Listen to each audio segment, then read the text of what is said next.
It's almost 9 o'clock. If you've been following my health story, you know that this week I've about died. Had a lot of issues with the medical field not working. A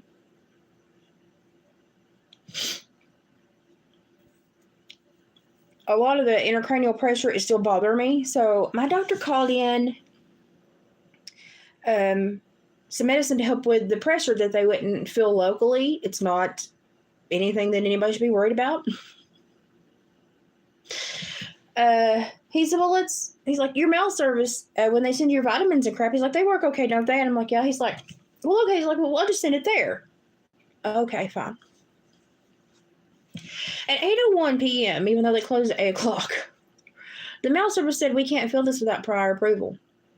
I caught a service agent for literally 2 minutes before they said, sorry, we're closed.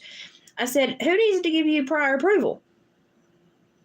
The doctor. I said, who do you think sent you the damn prescription? So I sent all this stuff to my at-home nurse, and she's like, Elizabeth, I think someone's trying to kill you. You think?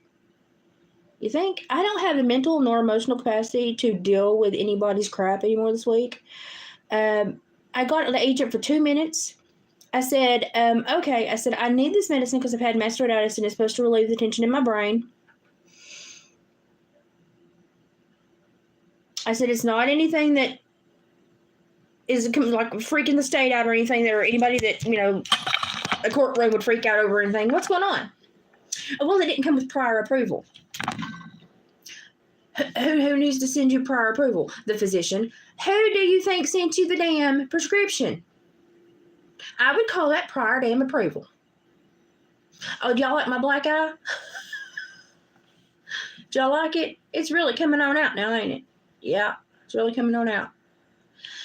So I have mastoiditis. I'm bruising from the pressure that I've been on under all week. The fluid is leaving, but my brain is still sore and all the bruising's coming out. And they're trying to get medicine to me, but the local guy was like, I'm not feeling anything. So he sent it to a mail pharmacy that was like, yeah, sure, we'll fill it. And he was like, okay, we'll get it to her. We can get it to her in 4 to 6 days. And he was like, well, that's the quickest we can get it, whatever. And then they go, oh, wait, we need prior approval. At 8:01, they sent me a link that said, it's on hold, it needs prior approval. I clicked the chat button with an agent. I caught one before he logged out for the night. And he was like, can I help you? And I'm like, I just got this. And I screenshot it and sent it to him. I said, what does this mean? Oh, well, we can't fill that med. It needs prior approval. From who? The physician. Who do you think sent you the damn prescription? I would call that prior approval. I'm living in some kind of weird land this week. I got no other.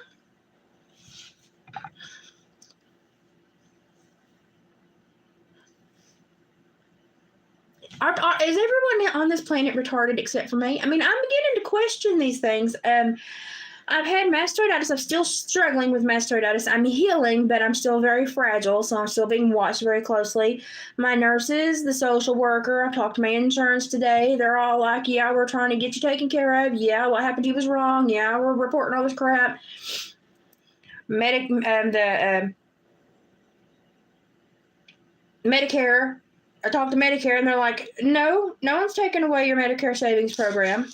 I said, okay, well, they said they were taking away this insurance that I finally got after paying all that money through Aetna for a year. They said they was going to take away this other insurance I got, and that it was ending the 26th of this month. And they said, no, you have no termination date with us. You're eligible and you're fine. I said, then why did I get this? He said, well, they've probably got you under 2 profiles, one that they're scalping for federal funds and one that they're actually using for you. And he said, they screwed up and sent you the wrong paperwork and you've caught them. Well, isn't it nice to know that our government is so efficient? I mean, we kind of knew how. I mean, even a blind pig finds an acorn every now and again, but our government can't do crap right now. So it's pathetic.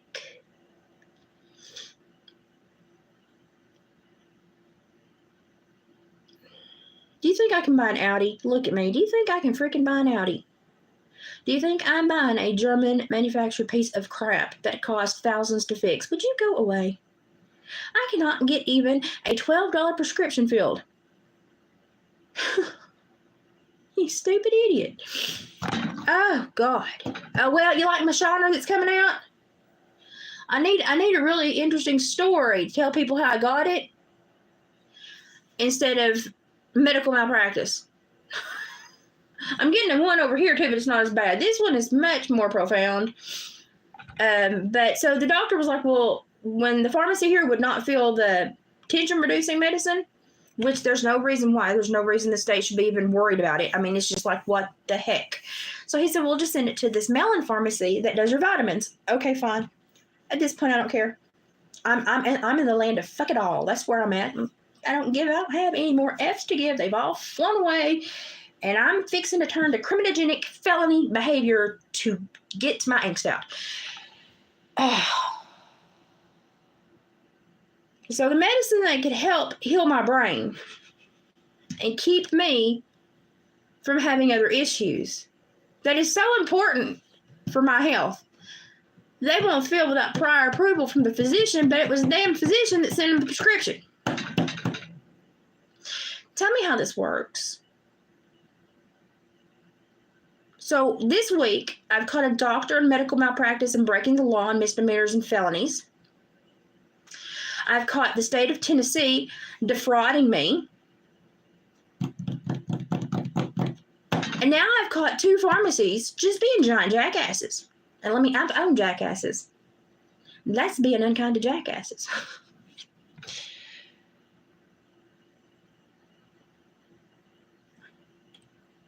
Do you remember when you used to be able to walk up and see somebody face to face and take care of shit? And they could see that I'm pissed off? That's why the world doesn't work anymore. Because if anybody had to look at my face right now, they'd be like, oh shit, feel that. She's fixing to snap. Yeah, I'm fixing to snap. I'm so close to snapping. I'm looking for an attorney. So my vitamins and crap they filled for me last month, they got them 2 weeks late. And when I called to tell them they were 2 weeks late and they needed to hurry, they screamed at me. And so I told them to suck a bag of dicks and hung up, and then I reported them. And I made them listen to the call, the company. I said, go listen to that call. It was recorded. I know it was. They pulled it up, and they said, well, you were very nice to the very end. And they said, and she was quite the hooch. So we apologize. They sent me, when they sent the medicine that they put on priority immediately, they sent me a $15 Walmart card as a thank you. Now, I'm not sure what they think I can get for Walmart $15 that justifies not sending me my necessary vitamins and minerals. Because I can't get them at Walmart. Not in the doses I need. It would cost about $45. But is that not just weird? Oh, we abused you. Here's a Walmart card. Listen, I know y'all are all in cahoots. You don't have to make it any more plain. Can you just do your job? So, how does this work? Yes, they can suck a bag of Richards. 2 or 3. I mean, that's just where I am. So, I've had mastoiditis. I've almost died this week. I miraculously overcame all this to have to deal with more shit.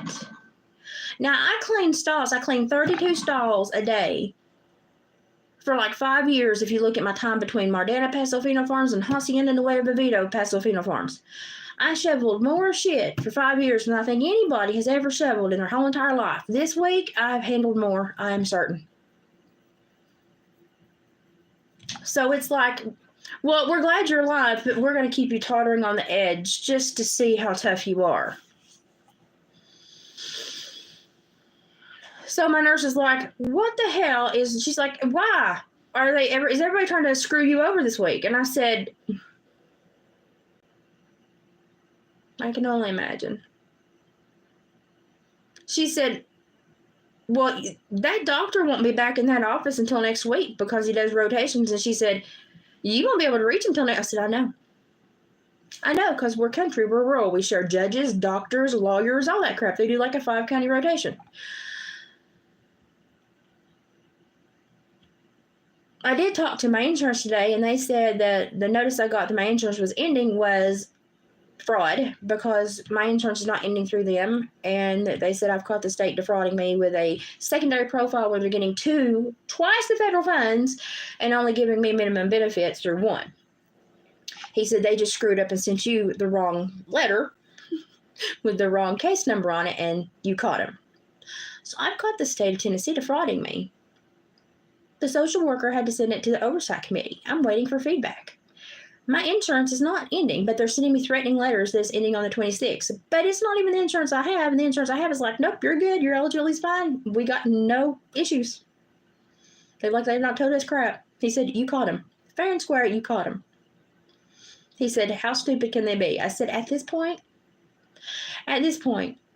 if you gave me a well-trained ferret, I would trust it better with my mental and emotional and physical health than I would any person I've ever met.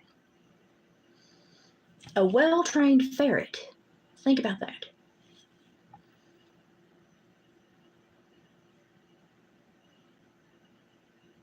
Oh, they just said it needed prior authorization, even though it's nothing that anybody's worried about. It's nothing that's illegal or, controlled or anything. And they're like, oh, it needs prior authorization. Okay, from who? The physician. His name's right there. He's the one that sent it to you. I would call that prior authorization. So apparently in the land of pharmacy and doctor relationships, not only do they have to come up and sniff each other's butts and make sure they know each other, then one has to have the submissive pose while the other one humps it, and they say, okay, now you can do your job.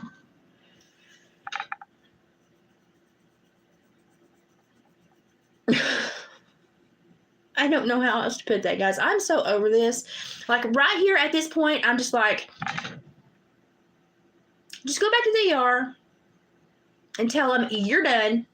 If they do not put you somewhere where you can be maintained, you're fixing to throw the most heinous shit fit they've ever seen. Like one that will bring on padded walls. I'm there, people. I'm so close. So the hospital where the guy is guilty of misdemeanors and felonies and medical malpractice, they won't speak to me anymore because they know I caught their ass.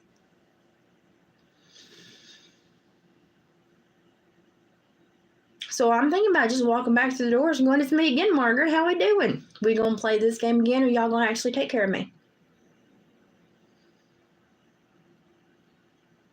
Because I don't play this submissive, I'm going to sneak around you and cause, I'm just going to roll up in your face and we'll have beef if we had beef. I just want taken care of because I'm trying to get through this as gracefully as possible, but y'all are making it real difficult.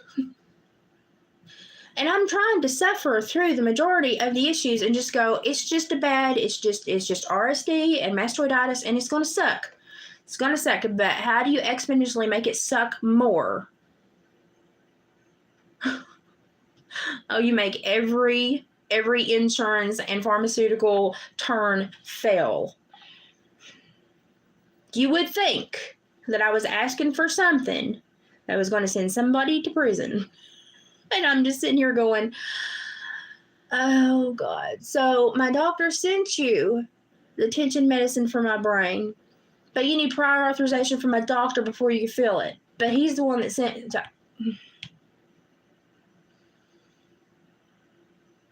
I wonder if these people can wipe their butts. I wonder how they tie their shoes. They probably wear Velcro. I'm just get Velcro. We all know it's Velcro. It's Velcro. Their mommy bought them Velcro.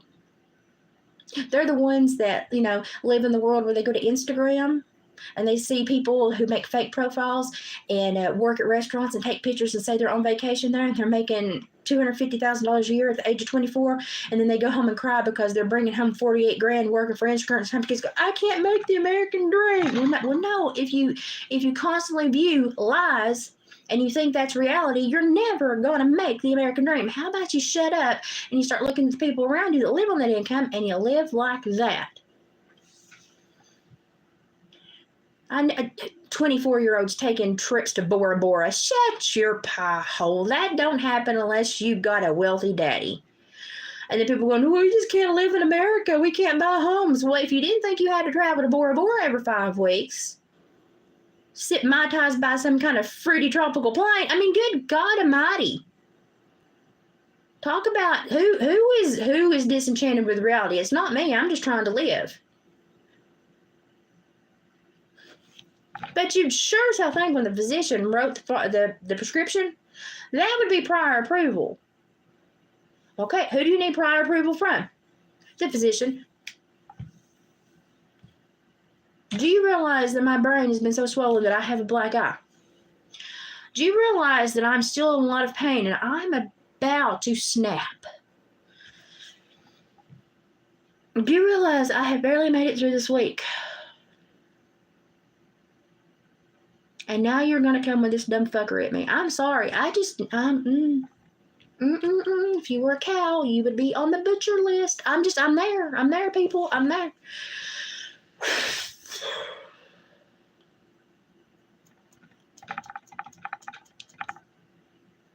So tell me again that the medical field in this country is so great. It's not. However, if you dropped me across the southern border and I hippo floated my fat butt back over to Texas and they picked me up out of the river and they said, "What's your name?" And I said, "Isabella." They wouldn't take a thumbprint. They wouldn't take a photo. They would give me a court date I never had to go back to. They'd give me a debit card and I could go to any 5-star hotel, stay for free, and get 3 meals a day. Research, people. Go look at where this funding's going. But because I'm a retired working American that's now disabled, let's just go ahead and call her. Let's just take everything. Oh, she's almost dead anyway. Just hold that. It'll probably tip her over the edge, and then we won't have any more. We can send this money to Eduardo and his family that don't even pay taxes. Now, I have no problem with immigration, but just do it legally. Don't break the law. You want to come work here? Okay, pay taxes just like we all do. Ain't no big deal. Oh, you can be my neighbor. I'll help you plant your garden over here. Hell, your lawnmower breaks down. I'll let you use mine. Just come here legally. That's it. Just come here legally.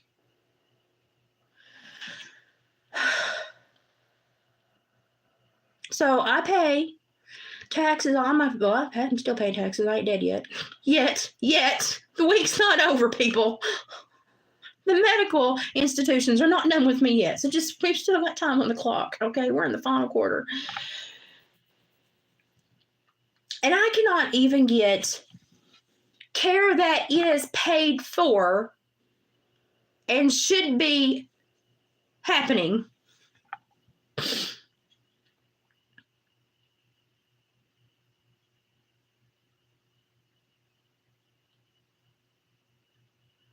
But there are like 1,000 people a day getting fished over the border and getting handed debit cards, phones, clothes, keys to hotels, free food. And I don't wish anyone harm. Like, I want everybody to have a good life. There are rules for a reason. We have rules in a society for a reason. But why is only half of us following them? And why does it seem to be the ones that are being forced to follow them are the ones that have the most clear and obvious, this should go A, B, C, D, and E, and then I can be taken care of. And they go, oh no, what? R-H-M, 1427Z. And I'm like, no, it's A, B, C, D.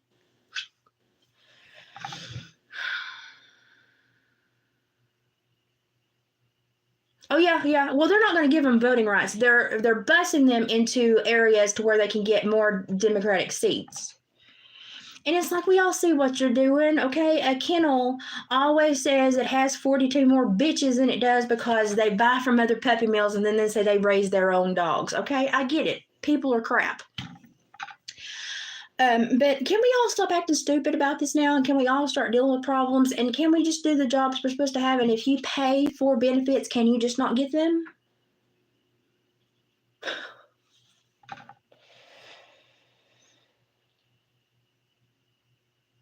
My nurse said nothing that should have worked for you this week has worked. She said you have been screwed at every turn. And she said, I find it absolutely impossible that someone could have so many things happen just coincidentally in 1 week. She said, what is going on?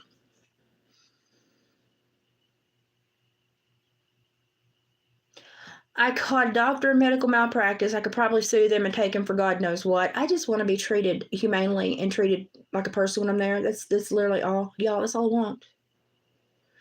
And then I caught the state defrauding me, allegedly. But I'm getting termination letters for insurance programs that my insurance programs are going, that's not your profile. You're fine.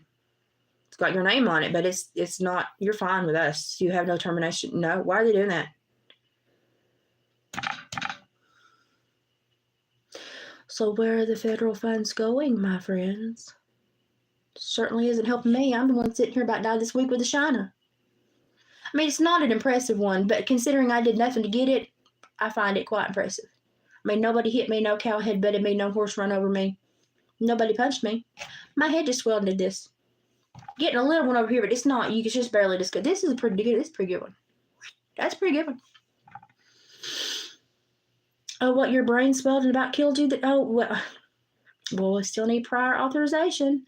Okay, prior authorization. The doctor sent you the damn prescription. That I would call prior authorization. I don't know what to do anymore. I literally, I don't know. I look at everybody and I'm like, you go home and play with toddler toys, don't you? You still go and do spin outs in your big wheels on your paved driveway, right? You do, don't you? You do, don't you? You slip your little clogs on and your Velcro sneakers and you go home and you hit that Hot Wheels. And then you go out and act like an adult during the day.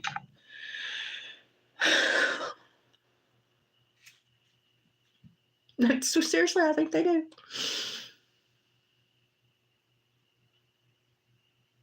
This is more of a diary blog now to just follow the stupidity. Because I'm just so over it. I'm just so over it. And I'm sure if I drove 2-3 hours to another hospital they want me to try to get admitted to for all this, but I'm finally dealing with it. I just want to be at home. Leave me the hell alone. Y'all have screwed with me enough this week. Just I didn't die. Just leave me alone. Fill the medicine so I can stay home and heal. No, we can't do that. But it's not anything that's like bad. It's just to help relieve the tension in my. Well, we still need prior authorization because you've never taken this medication before. Well, no, my brain has never swelled and tried to kill me before. Do you think this happens a lot? Do you think when people's brains are swollen and they're trying to get it unswelled, you should say, we need about 3 weeks to talk to your doctor about this? No, it's kind of emergency. Just a little bit. So my question is, when I talk to him tomorrow, when they finally open it, because he said, I'm sorry, it's closing time, and close the chat. Oh, Bill, we're going to have a problem tomorrow. My question is going to be, who does my husband name on the lawsuit when I die for your neglect? I just need to know that. I already know you're not going to do your job. I'm ready. Pen and paper in hand. Who? Give me names. That's what I'm going to ask him. Because I don't need the medicine quickly or anything to relieve tension in my head. I've only got so much swelling. I have a black eye from where my brain tried to swell and kill me this week. No, I don't know. You take 3 weeks to review that medicine and talk. No, honey, I'm fine. It's just like a stubbed toe.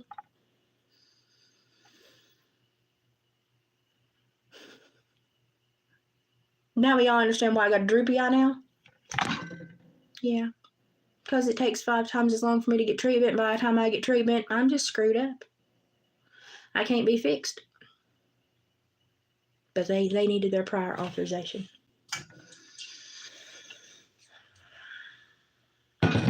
Y'all,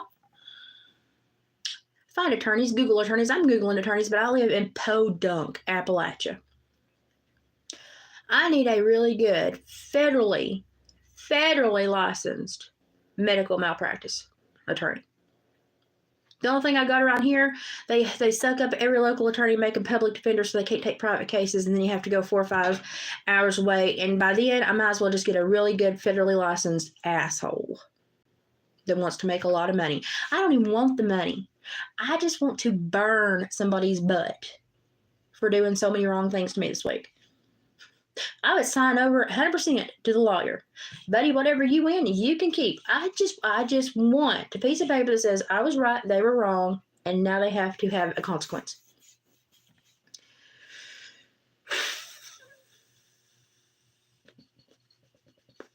When my nurse said, you don't emotionally and physically need to be dealing with anything like this.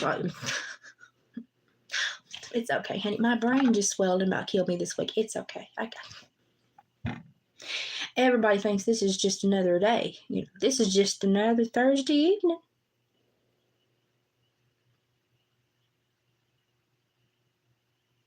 Grandpa pepper. Buddy, if I knew where they went to crap, I probably would. I'd get me some of that big old tall boy correction officer Max pepper spray. That stuff would burn your biscuits. I know because it gave me chemical pneumonia in a prison riot and sent me in the hospital for 5 days. I still, if I smell certain types of capsaicin and red pepper, I will still have a mucosal reaction.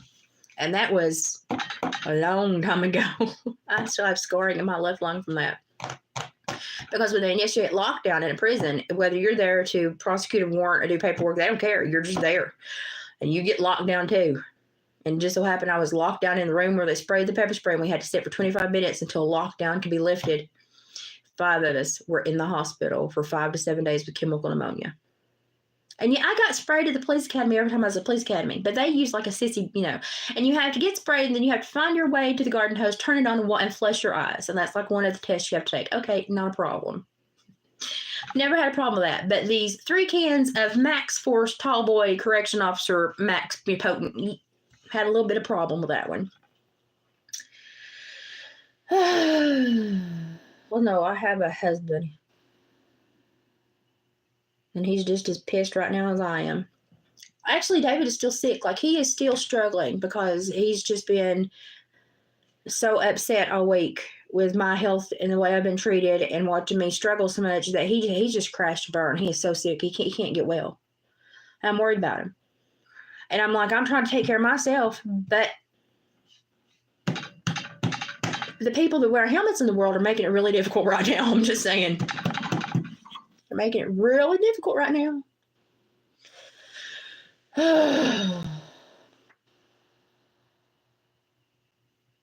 I honestly, people, I'm like open for options, possibilities, ideas, lawyers' names, legal aid. I'm open to it all. I'm open to it all. Because if they're doing this to me as loud and as obnoxious and as much as I know, what are they doing to the poor people that don't know what's going on? Oh, you're not sick. We can take 2 weeks to review the medication. Do you see my shiners from when my brain about exploded my head? Think you might ought to maybe deal with this promptly. Oh, but you're going to send me another $15 Walmart card for screwing this up. Well, $15. My brain's about to explode. Okay.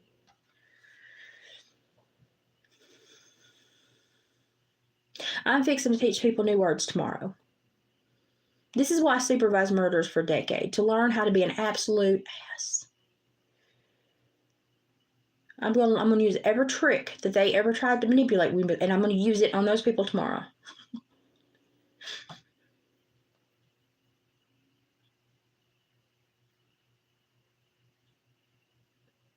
Well, if I can get them to take the consultation, but when they ask you what it's about, most of them run because they ain't got a sack. Have you ever realized that most men in America right now, I don't think their little buddies ever dropped out of their inguinal canal. I think they're still stuck up there somewhere because men are not men anymore. I got a brass set that I dragged him put behind me. Men, no, the wind just swishes right between their legs now. You can hear it whistle. Just like when you blow on a blade of grass. Because when you tell them who you're fixing to take on, well, they get lobbyists and they get paid to not tell on their friends that fill their pockets. Shh. They're only killing people. They're only making it extremely difficult for you to get your medical care and to get your brain to stop swelling so your black eyes go away. Shh, you're okay. They give me $250,000 a year to say shut up. So can you just shut up too? No, I'm sorry. I'm not made to shut up. Nope, you should have just tripped me on into stroke land if you wanted me to shut up. Oh, yeah, we're sheep. Yeah, we're sheep. Well, I'm not. They picked on the wrong one. I'm not a sheep. If I'm a sheep, I'm a Shropshire ram that is fixing to knock your ass down.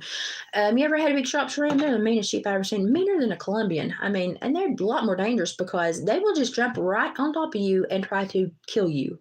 A ram will at least paw before he comes after you. A Shropshire will just jump right on you and try to kill you. I used to show sheep and raise sheep, so sheep. I mean, I've been rolled over by cattle, rolled over by horses, smashed against barn walls. I mean, sat on by horses I was chewing their back end. And I'm pretty tough. I'm pretty tough. But my brain swelled with mastoiditis this week and gave me a black eye, and I just need this one medicine to help the pressure and the fluid to keep going. I can't get it to save my life, legit. To save my life, I can't get it. That's not an expression, y'all. I can't get it to save my life. Oh, and if I have to go back up to that triage center, I am going to be a giant shit.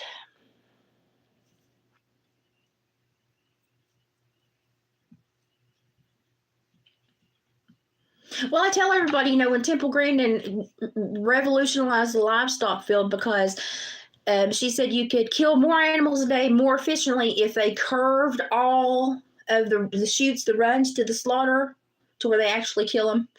If they curved everything so they didn't see a corner because that corner gave them anticipation, nervousness, and anxiety, and it ruined the meat because it tensed them up before they got killed and the meat was ruined, so they had lower grade meat.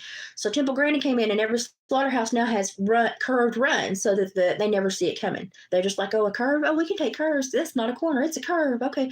Because when a cow sees a corner, they go, oh my God, a corner. But when they see a curve, they go, cool, this is good. I can do this. Y'all ever worked with cattle? I've worked with cattle and horses and sheep and everything. Temple Grandin revolutionized the livestock slaughterhouse by giving them better treatment so they see curves. They're not scared, and then the meat's better because they're not in an anxious state when they pass. Okay, Temple, thank you for thinking of the cattle. When did they curve all of my life? Well, I'm okay with 90-degree turns. I'm good with kiss your butt turns in life. I can handle them, okay? I'm not a cow. But all of a sudden, I realized they have curved every path I'm taking this week, and I'm walking straight to slaughter. Pretty sure I am. Pretty sure. You need medicine to keep your brains from swelling. It's gone down a little bit, but this medicine will help it stay down and help you. It's going to take us a couple weeks to get authorized. My brain is swelling now. Well, we need prior authorization. From who? The doctor. The doctor's the one that sent it to you. Yes, but we still need the paperwork.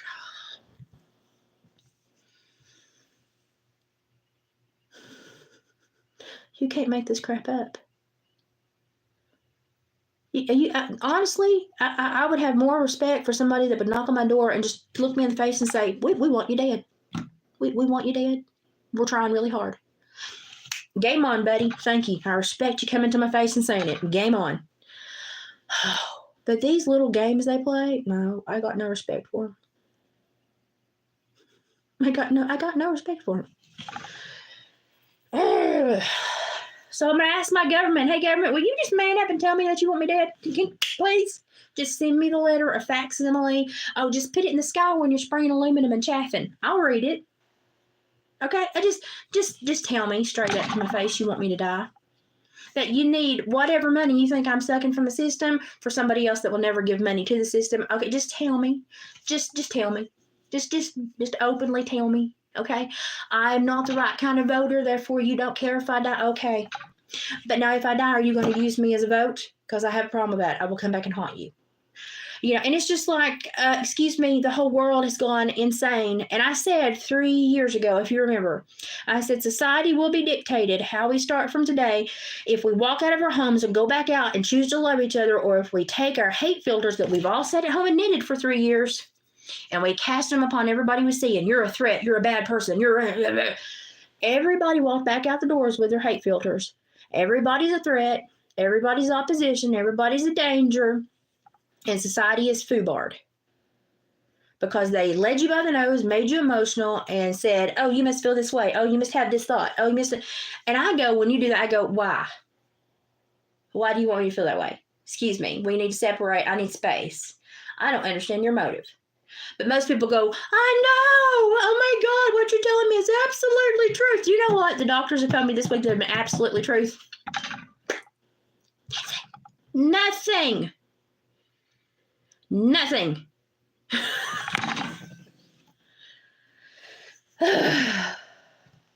Yeah, you have to be aware that when they are trying to take you an emotional hostage, it's because they want to lead you by the nose.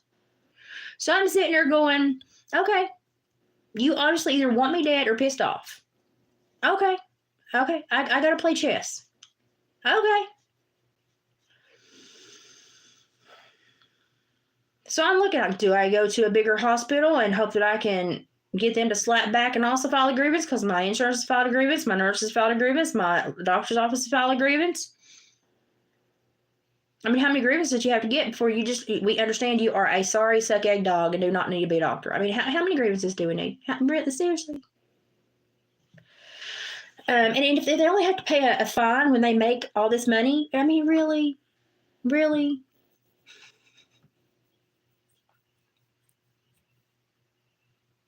But now don't appropriate culture or say a slang term that is not a slang term but could be taken as a slang term because now pronouns and nouns and verbs mean nothing. Because we're worried about fictional issues, your brain. That's concrete science. We can't do that. We can't do that. Somebody's fucking shooting. And it is 9:20. What are we shooting at? Did y'all hear that?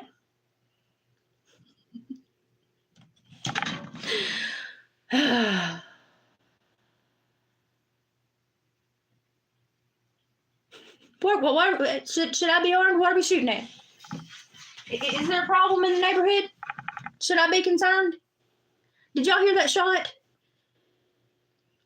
Did y'all hear how close that shot was to my house?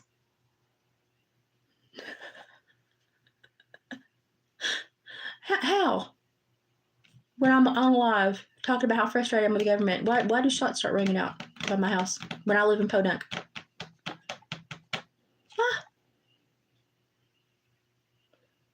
Why? And Honest Kate, hang on, Honest Kate.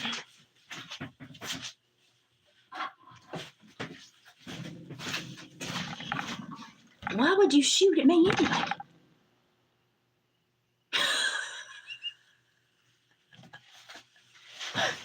I mean, you know it's going to come back. Oh, God. So now I'm going to have to probably call dispatch and say there's somebody shooting.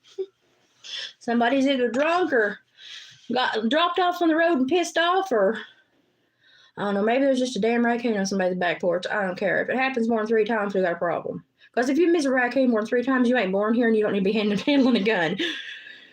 Oh, God. Yeah, I'm so frustrated. Like, I want to get well, and I'm right at this point where I'm almost better, but it's this pressure. And we don't want it to come back, and we don't want it to worsen again. Guess what makes it worse? Stress. Not having your medication. Guess what's happening to me? Stress. Not getting the medication to keep the tension out of my brain. I would literally have my eye just stuck right then. Did you see? This eye's never going to be right again. I would literally have more respect for somebody that would just walk up into my face and say, we hate you and want you dead. Message received. Game on. But this little covert crap where we hide behind guidelines and policies and lobbyists and politicians and people that go through life on their pecker and don't have an ounce of sanctity or humility to them, I ain't for this. And then somebody says something that that violates the WHO guidelines. I'm an American. I am free. I did not give anyone the ability to choose to follow the World Health Organization. I gave no one that represents me the ability to vote them in, and the president does not have that authority, but he took it. Before we are to join these universal things, it should be a vote. It shouldn't be bought. Oh, the Parmesan and international whores cost a lot of money, so everybody's bought right now. And you wonder why I can't get treatment. Because I have a big mouth and I have a brain, and they would rather it be crushed inside my cranium than functioning and talking about the issues. No, the guy that runs the WHO, and now this is alleged, to double check me, but I believe he has an open warrant in Ethiopia for genocide. Just double check me. That's what I've heard. That's what I've read. But you all go and do your own research. Don't believe anything anyone tells you on the internet, but I believe that you may have to use a VPN account to jump around and get another country's newspaper, but go read that puppy. Do I trust him with my health? No, not as much. No, not even. No, I don't even trust this little doctor that rides big wheels when he goes home because he thinks he's something big. I don't trust him anymore. I'm going to start seeing Velcro on people's shoes and running the other way. I'm going to have an aptitude test for you to be in a 20-foot circle of me. There's going to be a test. And if my brain unswells without this medicine, and I have to go through the next 5 to 10 to 15 days of this pain and these headaches and crap, every day I feel pain will be the retaliation that I will be sending back into paperwork when I find an attorney. It's like when my offenders would do really horrible things, the warrants were longer. Because I would sit down and be like, I'm going to drill you into prison for 18 years because you done pissed me off. So, with violation of every damn rule, and I'm going to prosecute it, and I'm going to win. I never lost a parole revocation hearing. I never lost one. Ever.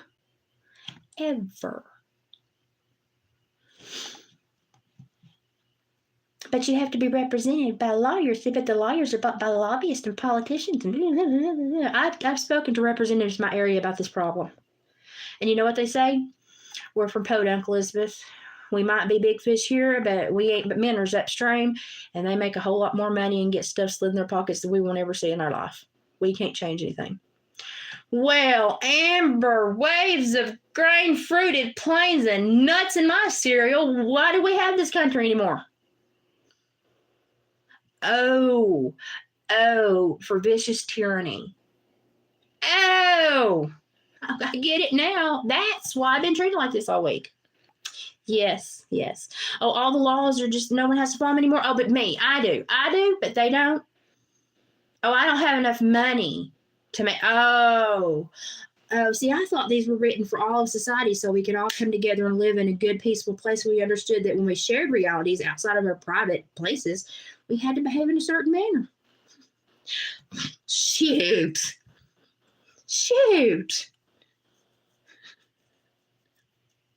How stupid can I be? I'm so frustrated. I'm so frustrated.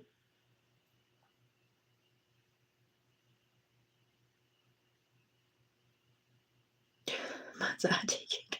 Well, that's it. And most doctors now are like, you need what? And they're looking at this thing in their hand and they're like, excuse me, I'm a person. You need to physically look at me and catch like things in my eyes, color of my skin, how my nails are shaped. These are all things where you pick up, maybe there's a giant bruise coming under my eye from pressure from my brain. No, you need what? You need what? I don't think you need that. Well, now it says here that I can't do that unless I do this, and then I have to do that. Why does that own you? Did you not go to medical school? Did you not carve people up to get this piece of paper? Put that down. Talk to me. I'm the patient, not your little iPad. Not your little iPad. Me.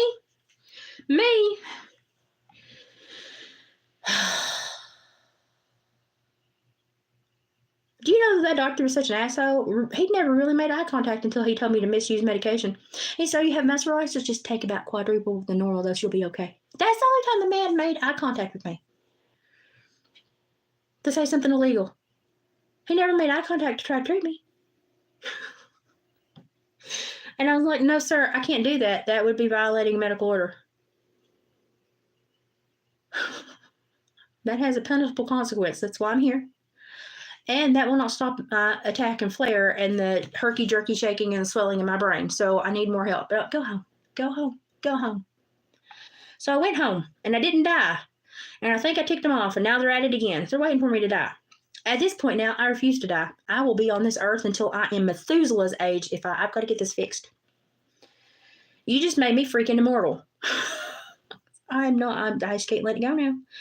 can't let it go, because what about these people that are elderly that don't understand that this is all a big farce? This is all a big money game. This is all a big good old boys. Are you going to the yacht this weekend? Oh, yeah. You bringing the Parmesan or the whores or both? I'm sorry. I'm just trying to buy groceries and live. If I want to buy something cute for myself, I have to buy from China on a little app that y'all hate because it's sucking y'all dry. Because you want me to pay 5 times what it's worth, and then now that I'm not, you're mad. Can't go to Walmart and buy a pair of shoes anymore. They're $30, $40 just for sneakers. Now, have you noticed the change? Same flipping thing. You take a picture, you pull it up on Temu. It is a third the price. Well, I think I'm going to pay $7.97 as opposed to $24.98. That's a logical. Free shipping. Hell, that's what I'm going to buy. Well, that is such a horrible app. They're stealing your information. Oh, like the 5 times I've had to receive messages from Amazon about my stuff going out there, my data going out there. I've never had that happen with Temu. It's all lies. Y'all, just look at people and read their body language, and just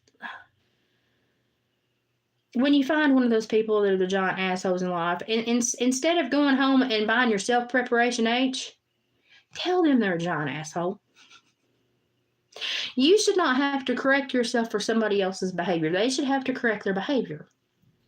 If you're not doing anything illegal, then you should be fine. They should have to correct their behavior. But apparently I'm the problem this week. Sorry. I thought my nose was bleeding again. It's just water. I've still got a lot of fluid coming out.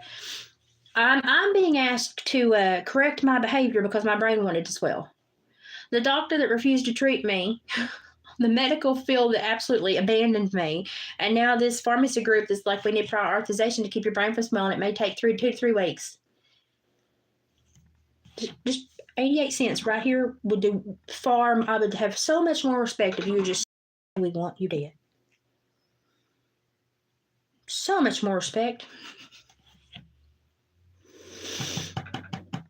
No. Yeah, you're SOL. And it's just like, yeah, and they want to make universal health care. Well, it's like, if I was in Canada, I'd already be dead. And if I opened my mouth, they would have done stripped me from all my college diplomas, which are really doing me a whole hell of a lot of good right now because I can't function because I have a neuromuscular disorder that tries to kill me every daggone week. But, oh, yeah, I would be Jordan Peterson. No, you take away everything, strip over, you may not live. You may not. Shame. Shame. Why am I being ashamed? Because you didn't follow the laws that we created that are not the laws of not the laws in the book. They're the laws we created. They're fictionally in our head. You're supposed to be in my brain and know that that's the law now.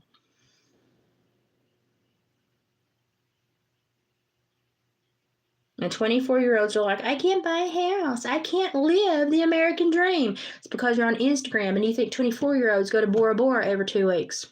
And take Puerto Rico bridesmaid excursions because you're watching these people that have just the 1% that have lucked out or got a rich daddy.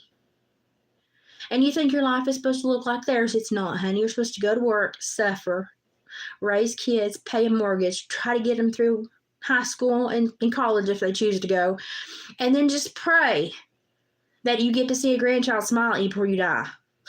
That's a life. That's it. Your expectations are not based in reality. That is why you're so unhappy with life. If you would understand that in 30, 40, 50, 60, 70, and 100 years ago, look at the status of 24-year-olds at that time, you would be like, oh, I have it pretty good now as a 24-year-old. Probably not the best, but still better than like 80 of the last 100 years. It's not normal to go to Bora Bora for bridesmaids. No, it's not. It's not normal to just jump on a plane and go to Puerto Rico for a vacation and do an Airbnb for a week. It's not normal for a 24-year-old to be able to assume that type of lifestyle. And so they think we have a crisis in America because they can't buy houses. But they can't buy houses because they think they have to go to Bora Bora every week and have these huge parties and have these giant... Did you know that Tesla now has a $50,000 down payment on their new damn car? Hello, Elon Musk. You think you're a nice man? You're not. You're an absolute dipshit. You are ruining this country. There's nothing wrong with a combustion engine. It's a whole lot safer for the environment to create a combustion engine than to get your damn lithium batteries. So shut your mouth and walk backwards, son. You ain't helping nobody. You can go to Bora Bora. You can go to hell too, but you can go to Bora Bora. But we all just sit here and take it because, oh, if we speak out, we won't match the rest of the people. I'm looking at idiots around me. I don't want to match any of them. I don't want to look like the people around me. They're plop blank stupid. They're drones. They are zombies. They are going through the motion. They're so worried about fictitious laws and iPads that tell him how to be the doctor, even though they're supposed to go to school and be able to look at me and be a doctor without this little iPad. I'm sorry, you can create a shot that puts DNA particles to hijack my DNA and augment me and neurologically modulate me, but you can't give me my medicine to keep my brain from giving me black eyes and swelling? Excuse me? Really? Priorities. We are not one of them, y'all. We are not one of them. Not at all. Hey, Mr. President, you suck. Hey, Mr. President's son, you probably suck harder and on far more things.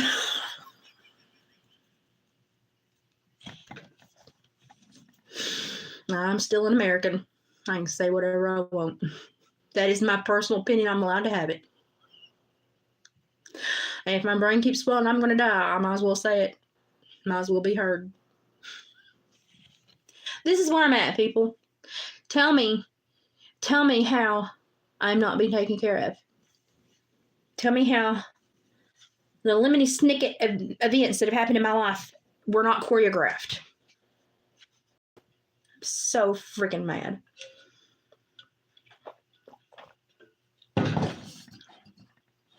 Honey, I'm allergic to everything. I can't take none of that. That's why I raw dog this disorder. That's why when I come on here, you see me looking like this, because I am dealing with immense pain, and I'm allergic to almost everything. So when they found something that could help drain all the fluid from my brain and getting the pressure off the brain would then let the brain stop wanting to swell, yes, please, I'll take it. Even though I've never taken it and I might be allergic to it, by God, I will take it. Give it to me. Because I'm tired of these headaches and I'm tired of my black eyes. Oh, because your brain's swollen. We're trying to get the fluid off of it so it won't swell anymore. Oh, well, we need a prior authorization. It may take 2 to 3 weeks.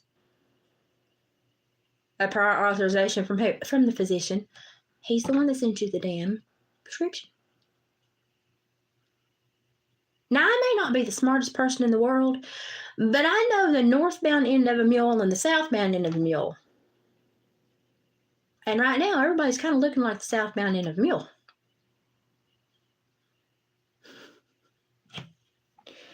I've had mastoiditis, and I have a neuromuscular disorder that when something like that goes wrong, then it jumps in and swells too.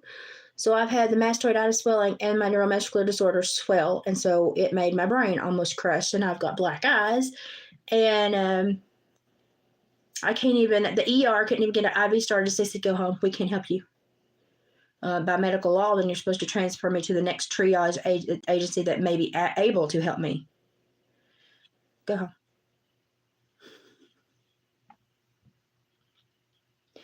So I see my doctor, and he says, my hands are tied. I don't have a hospital to admit you to. We live in Podunk.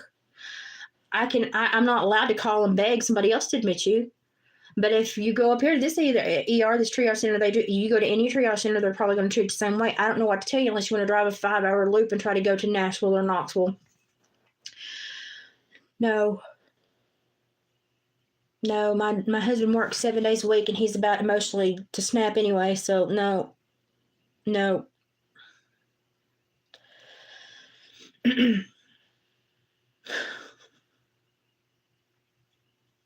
Yeah, it's very serious. It's very serious. But I'm not a lobbyist. I don't sell Parmesan cheese. And I can't funnel anybody whores. So I have no political authority in this country. Oh, Jesus, it hurts to laugh. That's where I am. That's where I am. And you bet your sweet bippy that I'm going to be teaching somebody a whole new language tomorrow morning because this is stupid. They did this for my vitamins last month. Vitamins, because I take such a big dose. Well, yes, I'm vitamin deficient. I have a neuromuscular disorder, much like MS, only worse. They kept it in pharmacy review for 2 weeks. Vitamins, B12, because it was such a big dose. Well, do you not think that they give that to me so that I have to go and buy $70 worth of vitamins at Walgreens because you take all the vitamins, minerals out of the water and then sell them back to us in plastic form in bottles? Why didn't you just leave them in the damn water? Let us drink the water. Oh no, there was money to be made there. We had to separate those. So I know it's just stupid. I'm so irritated. Did you hear about the guy in Colorado that quit the other day?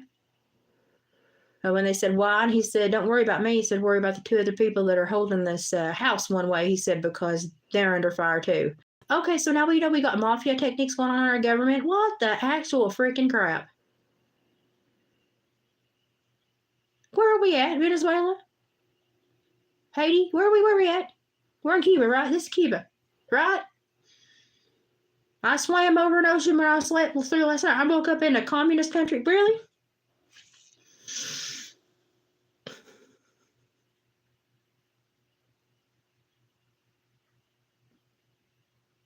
In a box truck of fertilizer. And I got a whole box of matches.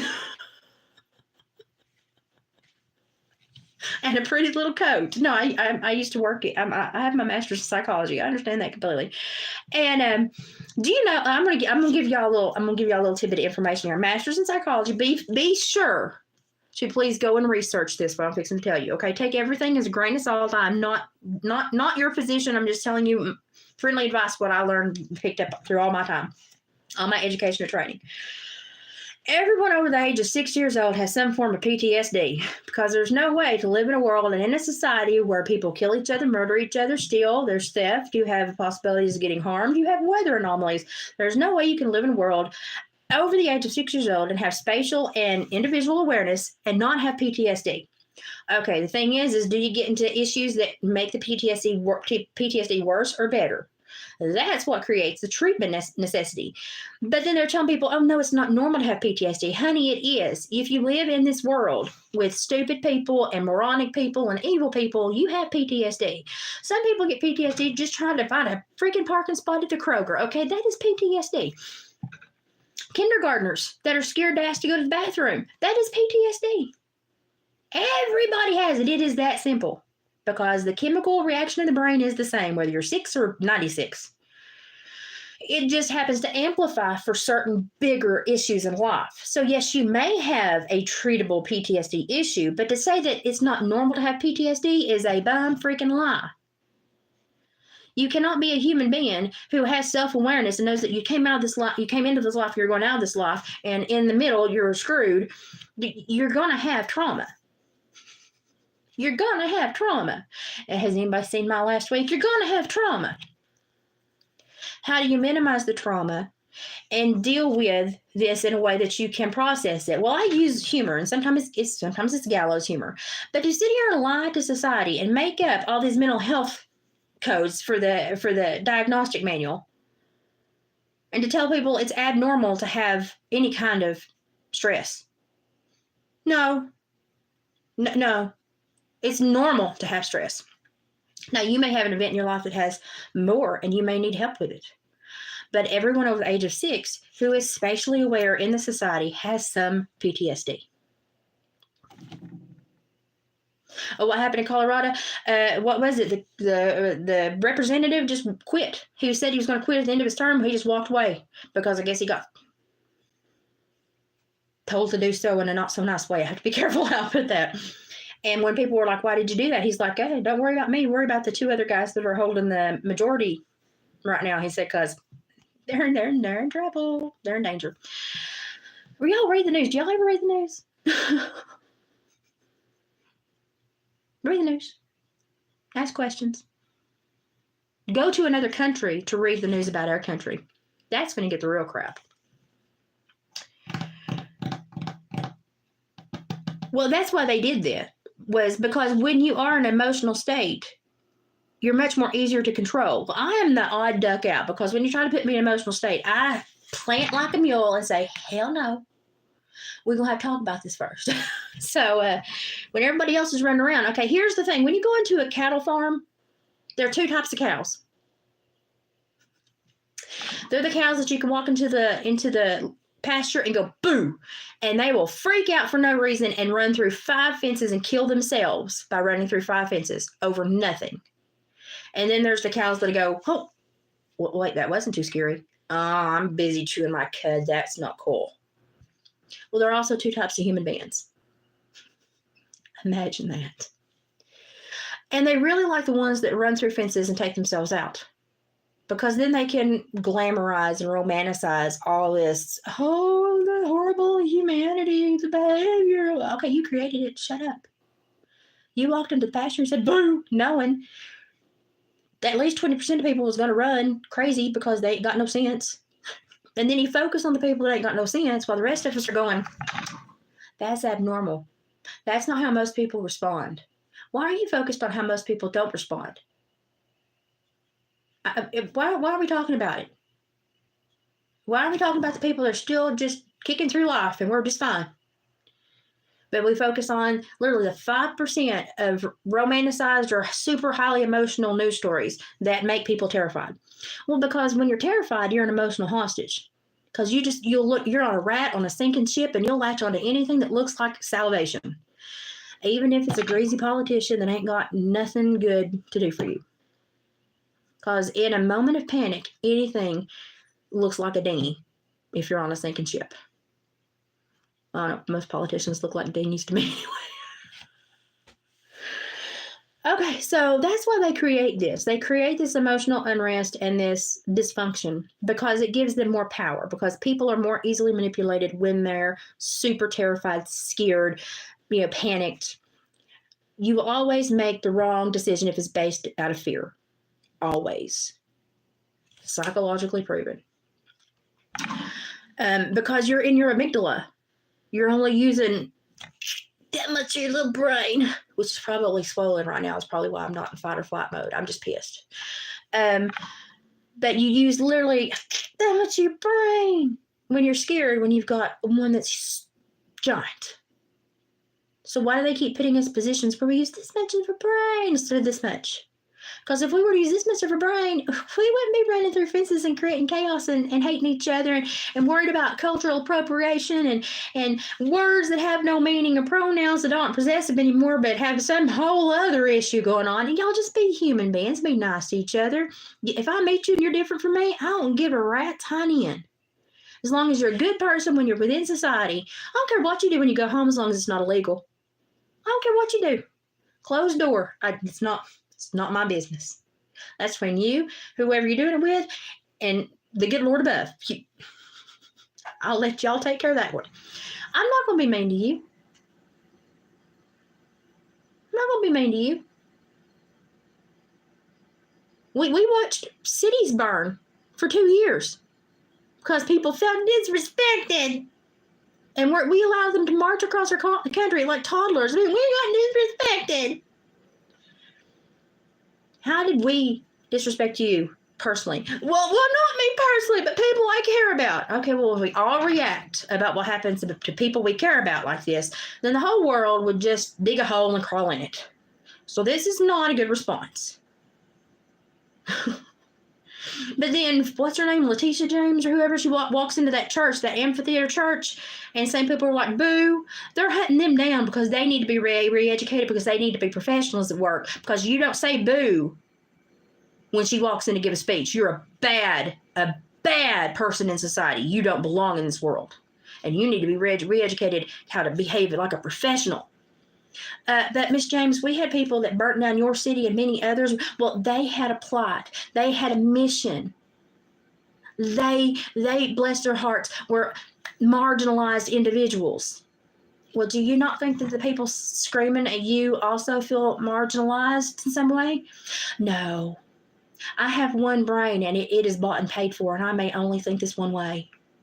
Oh, okay, Miss James, I get you. I understand. Go home and enjoy your PTSD. Stop with the bad words. Stop it.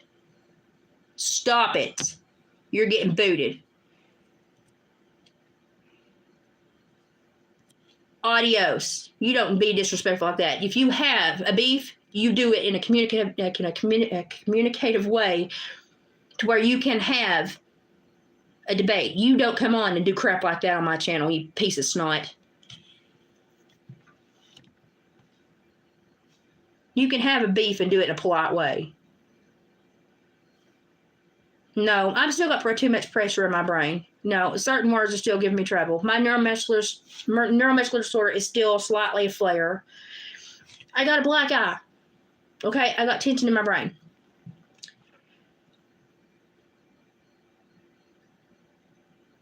How is it I'm sitting here having all these existential crises this week? When it should be a pretty straightforward, oh, dang, her brain about imploded. Yeah, she probably needs to be in the hospital. How did every safety fail? And now they're withholding the medication that the doctor sent in, even though it's not anything that has to be like approved by state. It's like it's not controlled or anything. Well, we need prior authorization. From who? The doctor. The doctor's the one that sent it to you. So I would think he authorized that medication. Oh, you've got brain swelling and bruising. Well, it'll just take us 2 to 3 weeks to resolve this issue. You just sit still and wait. Huh, okay. Me and my black eyes will just sit here and wait. Like good little servants, like good little serfs. Would you like me to go into that funny shower-looking chamber too while I'm at it? Really? This is how the world changes. It's that simple.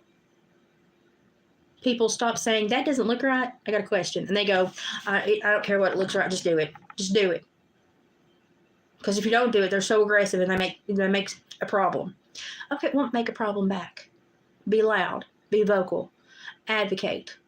Call your representatives. Call. Like, you don't know the people I've talked to this week. You have no idea. I have caused enough crap that the medical center up here will not return my phone calls because they're lawyering up. Because they know if I choose, and I've got a statute of limitations, and I may let them sweat for a little bit, but they know if I choose to get an attorney, they're screwed.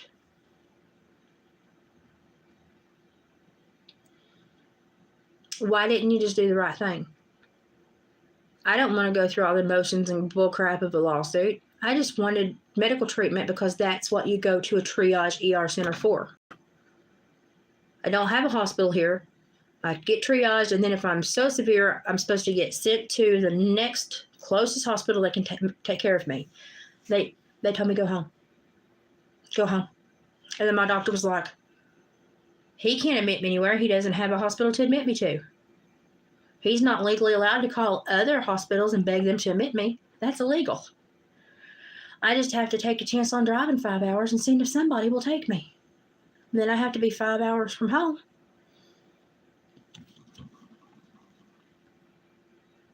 My husband works 14 hours a day, 7 days. How is this going to work?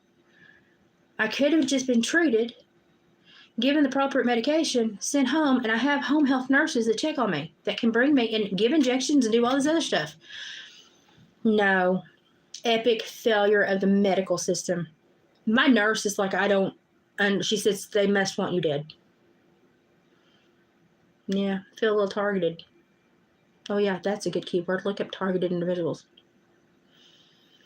Look up the body area network. Look up the human biofield.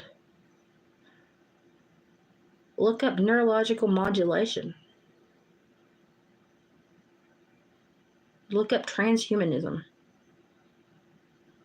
And you will start to realize, well, I don't act like everyone else. I didn't drink the Kool-Aid. I can identify Jim Jones when I see one. It's not that difficult. I am very sharp. I'm a retired parole officer and counselor. I have a master's in psychology. If my brain were not swollen and I did not have black eyes right now, I could probably talk you in circles because I am the micro machines man, okay? But it's hard. And I'm just trying to make a vlog about this because you know something? Something happens to me, my husband's going to need ammunition. And I'm trying to leave it for him. And y'all are witnesses. I'm frustrated. And also, a lot of people have been sending me a lot of options that I don't know of because I grew up in Appalachia where there are not a lot of resources. So a lot of people that are in huge, urban areas, they're like, oh, well, look up this in Nashville or Knoxville or Chattanooga. And I'm like, oh, okay. I don't know about these things. I'm from Podunk. I worked and cared for Podunk people. Very limited resources here, y'all. So y'all have been excellent help for me. So here I am again. This is what's going on. Help.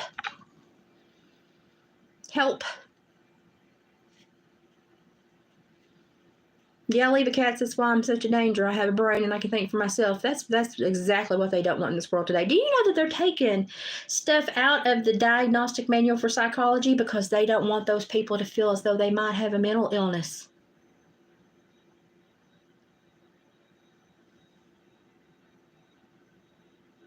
But they do have a mental illness, and we can't treat it unless we can code it and get treatment.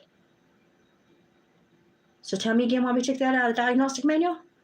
Oh, we're just ignoring it. Oh, we're normalizing it. Oh, but if you're belligerent and you ask questions, you are an upsetter of society. And you must be hunted down and slapped and told that you must always do what you're told. I got a problem with that.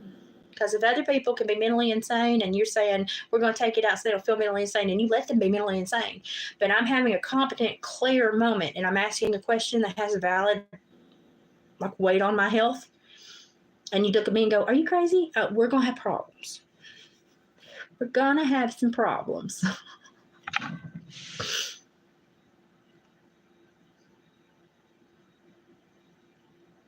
Yeah. Other than close family. Yep. The marshmallow tea, because it's good for inflammation. Goldenrod tincture. Now, I'm not a doctor. I'm just a podunk. And I've been using castor oil packs, which has been helping in pulling out the fluid.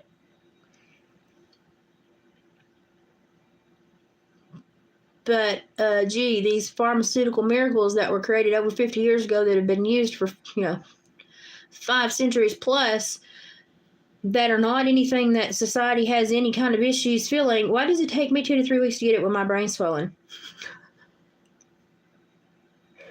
Why did the local pharmacist say I'm not going to feel that?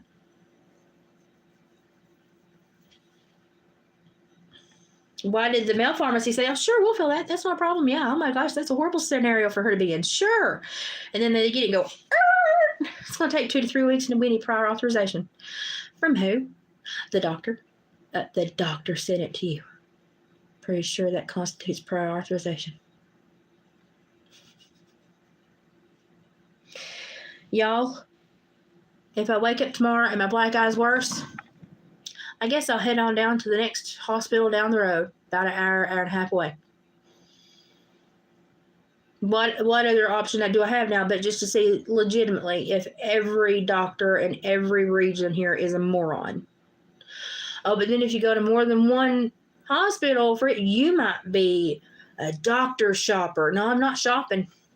I can't even get one in my cart. I don't have enough money to buy a doctor, let alone to go doctor shopping. I'm just trying to get my brain to stop swelling. But I'm a bad person if I have to go beyond and seek from another. Even all this, they're going to say, why did you go to 3 facilities this week? I don't have the time, the crayons, or the patient to explain this to you. I didn't bring my dry erase board or hand puppets. Don't have time. Erlanger is about 3.5 hours from me. One way. One way. It's because I'm an hour from any interstate.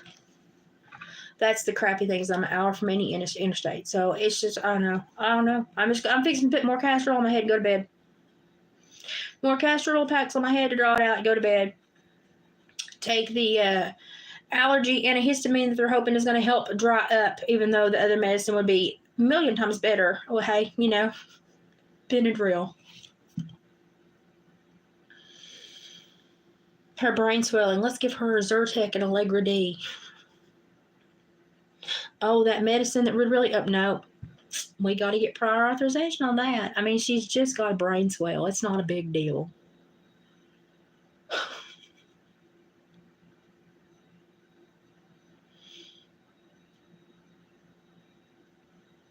You're going to grovel under my feet. Well, I wish somebody would. It'd make me feel a little bit better today.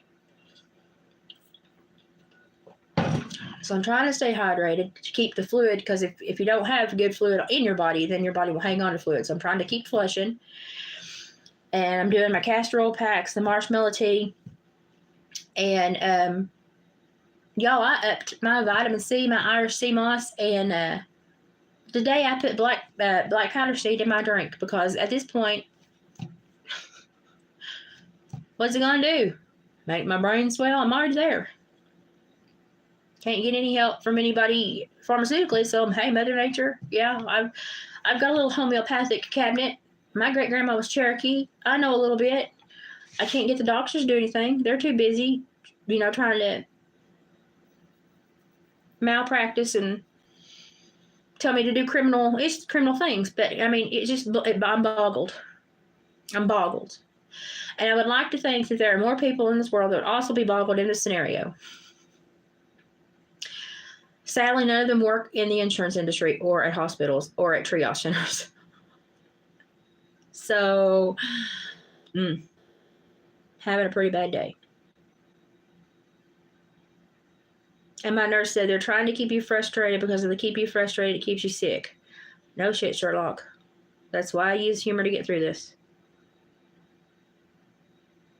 So I'll be on the phone for 3 hours again tomorrow, when I should be resting, to clear up an issue that should never have been an issue. It's insane. It's insane. Cocaine at the White House? It's okay. It's okay. I need a medicine to keep my brain from swelling. Hold the phone. You need what? We're going to need 2 weeks to work on that. But we just had cocaine at the White House. Oh, honey, that happens sometimes.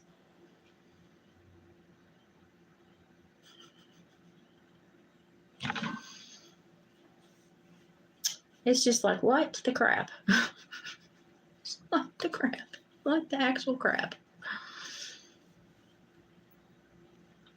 Oh, I'm pissed. Now that I'm pissed, it's a fight to the end. I said they've made me freaking immortal, because I will not go to my grave until I resolve this. So I'm freaking immortal now. This will be managed. Somebody will have a consequence. A very painful one. Like I used to tell my parolees, don't break the law, because consequences rarely come lubricated. I feel like I need to send out a memo to all the doctors. These are still laws you're breaking. Even though they say that you have the power and you're getting paid to do these crooked things, these are still laws you're breaking. Thank you, Oscar, for getting a drink right now. But these are still laws you're breaking.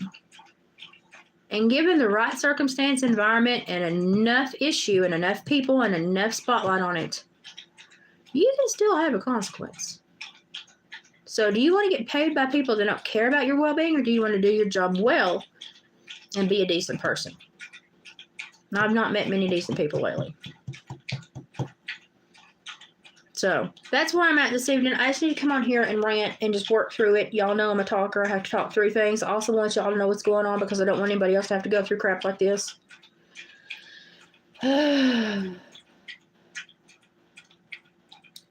So, well, I appreciate that, but I'm good. I'm just, honestly, I'm leaving a paper trail.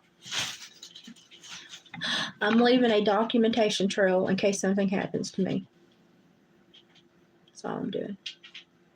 That's all I'm doing. Do you know what it's like to have your daughter give birth to twins 24 hours ago, and you're trying to celebrate with her and not freak her out and not let her know that you're almost about to kick it out of this world and that you barely survived the week, but you didn't want to say anything because you didn't want to freak her out because she was pregnant with twins and delivering. And so you just hid everything, told the whole family, don't you dare.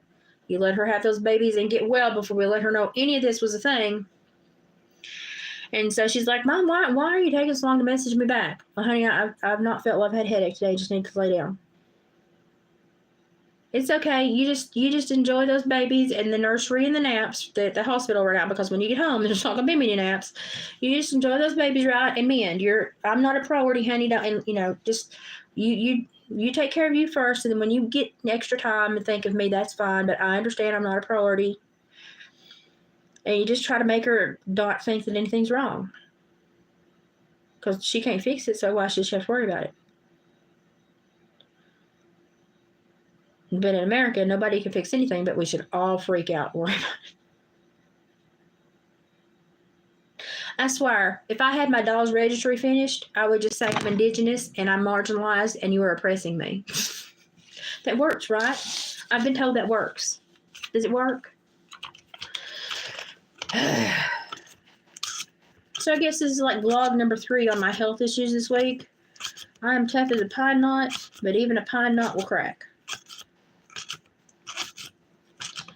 So tomorrow, if I cannot clarify this issue, I will probably end up in a hospital somewhere over the weekend, very far from home. That will also stress my husband out, and he won't be able to get better. I'm worried that he is just emotionally so stressed out he's never going to heal because he just can't get better. And I'm sitting here going, buddy, I know. I'm sick all the time because my body can't get plumb, and now I'm worried yours can't get plumb either because it's been riding this roller coaster because of me, and I am sorry.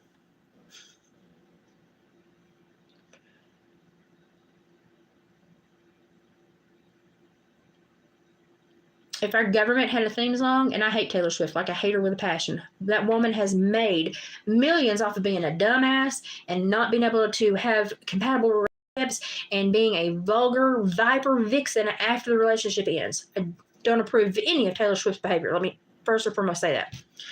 But if our government had a theme song, it would be Taylor Swift's It's Me, I'm the Problem.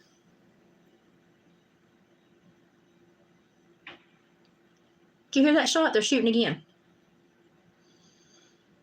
They're shooting again.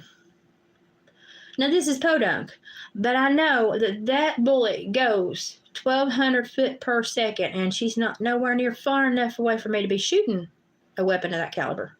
Yes, I'm a retired law enforcement. I know these things.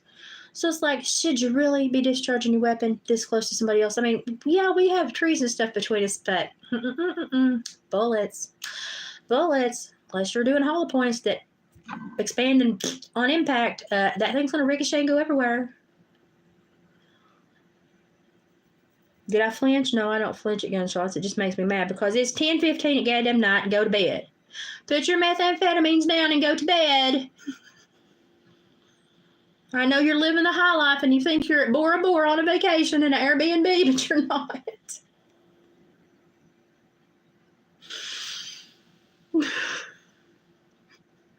I think we just figured out why all the young people don't have any money.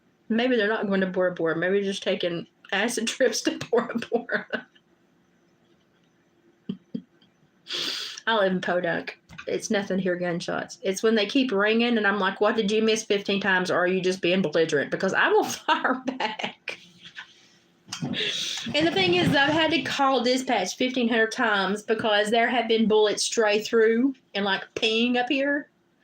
And I've been like, y'all, you know they're dangerous. You know they're not well. You know that half the time they have a convicted felon in that home, and they should be nowhere near a gun to able to exercise the power of that gun. We're having like multiple laws here broken. And when people call you 17 times, not just me, but 16 other people that live around this farmland that's been broke up into subdivisions around it on the outside, and they go, we're hearing like repetitious gunfire.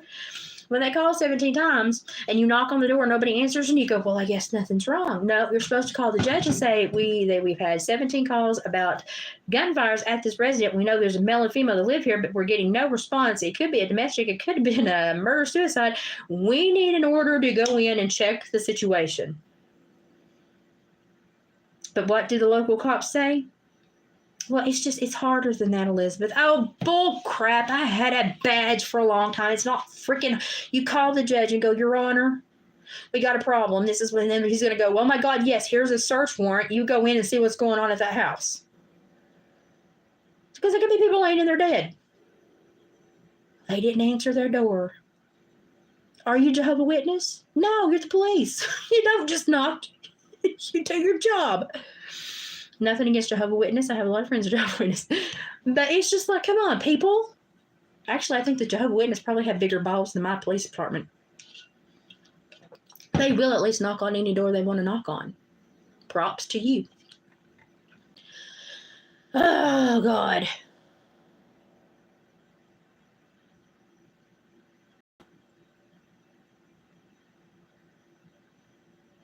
I don't think whoever is the next president, this country's the mental and emotional stability of the two generations that have been foobarred is so beyond repairable. It doesn't matter who's going to be in office for the next three presidencies. It's going to be a massive trauma and heal phase for America. And we still don't know what it's going to turn into. Because we got millions of people here that we don't know are here. We got 200,000 lost immigrant children. Hello. Now, if you're an adult and you cross this illegally and you get shit's on you. But if we're funneling kids across and they go off in government buses never to be seen again, I have a problem because that's a child and they did not choose this. They were put in this scenario. Go find that kid. They've lost 200,000 children. Well, they needed to seek asylum. Well, what do you think they're doing here? Probably something they need to also seek asylum from. That's why they're missing. I mean, the people that live in the land of rainbow and unicorn flowers, they really scare me right now. Really scare me right now. You know, being close to death gives you the liberty to say whatever the hell you want. So that's just what I'm doing here. Just reading. Just looking at the world. And, you know, we used to have men like Gary Cooper and John Wayne. What happened? What happened? And hey, not I don't mind effeminate men. I've got Freddie Mercury all over me. But he functioned in society. What happened? Why do we have like a 0.03% of the population dictating the 99.7? I know the stats on this. I used to counsel. At maximum capacity, 3% of America, or 3% of the world, I can't say America, 3% of the world that's studied benefits from living in a transitional lifestyle because of biological or other issues. But only 0.3% of the population is trans. Verbally, loudly trans. I don't have a problem with trans people. Here's my problem. Here's what I have a problem with. Is our society is being changed by 0.03% of the population. And the 99 whatever else is left can't do shit about it.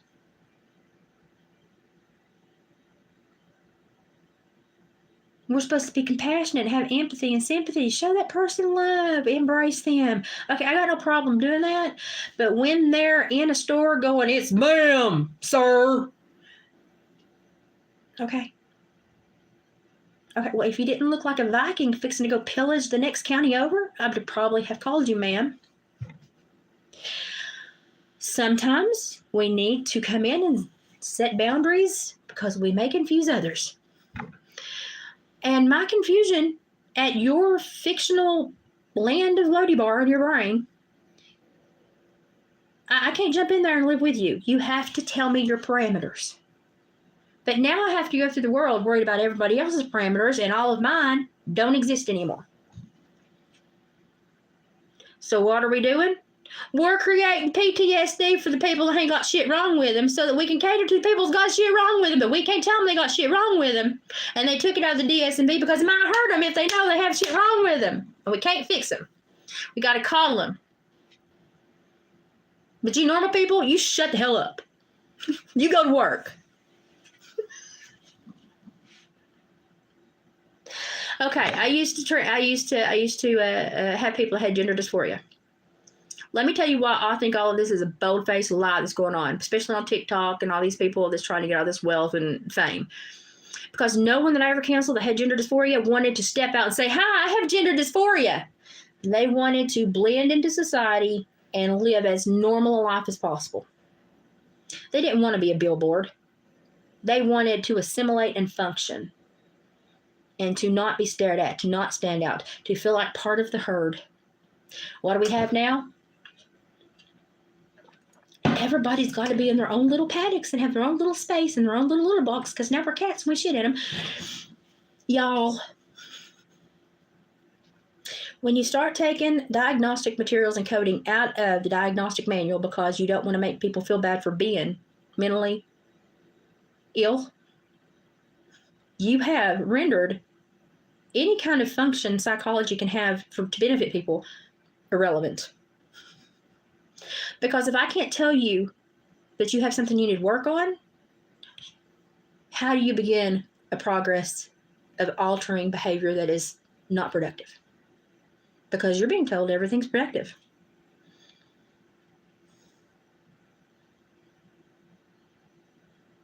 You might as well feed a baby a bottle and tell it not to shit its diaper.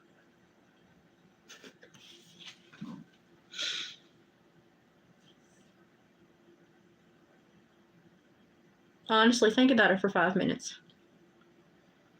And when I see somebody that's struggling, that's really struggling with that, my heart bleeds. I want to help you. I want to hug you. I want to love you. But if you scream at me that I'm the problem when you don't even know me, I'm less inclined to help you. Less inclined to help you.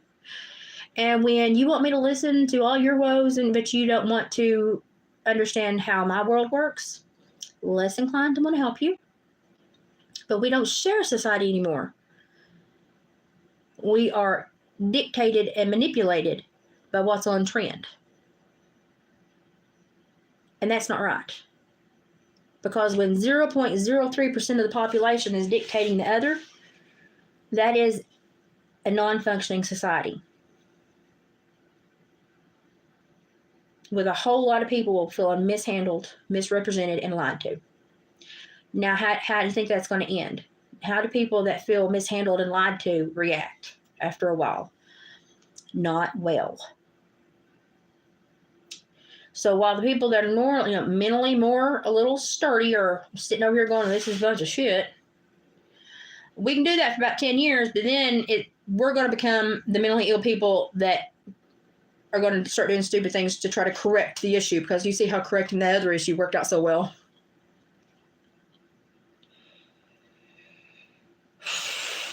It's a pendulum swing from one extreme to the other, but life actually happens in the middle, but nobody wants to acknowledge that. Yes, we have people on both outer limits, but life occurs here for 99% of the population, and this is where we need to focus. We need to have compassion for those that are out here on the edges of the pendulum swing, yes, but they should not dictate where everybody else is dealing with. If I have one problem cow that keeps breaking fences and I have 399 that don't, I'm going to get rid of the one problem cow. I'm not going to corral the other 399 and say, "Listen, we've just got to deal with it. She's just going through something. We've got to be compassionate. We're going to fund every screw up, every, and if she's got a problem, it's our problem too." No. You set the one cow down and go, "Listen, if you don't behave yourself and learn how to be in the parameters and in the herd successfully, you're not going to be able to be in the herd successfully. I'm trying to make you be in the herd successfully. How can I help you be in the herd successfully?" We can't do that anymore. We can't do that anymore. Because societal laws are just suggestions now, even though they're written on books and judges prosecute. They're just suggestions now, okay? What you should do is go and watch really horrible public TV from the 80s, and then go into a state and change the law, and then tell a fictional story so you can prosecute somebody and use the plot of that 80s story and cost taxpayers, a whole bunch of hell money. And then we shall go, what a brave person you are. Okay, I feel like I need to tell you something. Magnum PI, he accosted me mentally through the television when I was 8 years old. I feel burdened, and I think we need to change the law so I can sue him for the ramifications of me watching him completely because I wanted to. But he should have a consequence because I feel attacked by his behavior on that television. Now, I know what I said sounds stupid. Now go back and think about the other one. Oh, God.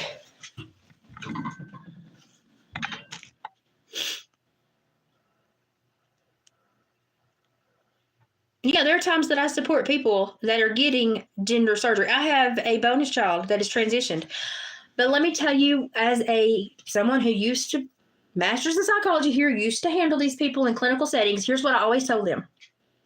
Your brain is not complete until the ages between 22 to 26, depending on your mental capacity, your environment, social graces, and all that other stuff. We need your frontal lobe to solidify. And we need your body to produce enough skin, hormones, and ways to have adult gratification so that should you choose to follow through with this as an adult, you will be able to have a quality of life where you may have all of these things that you will desire that you don't know you will desire, that without life kind of goes monotone. And she came to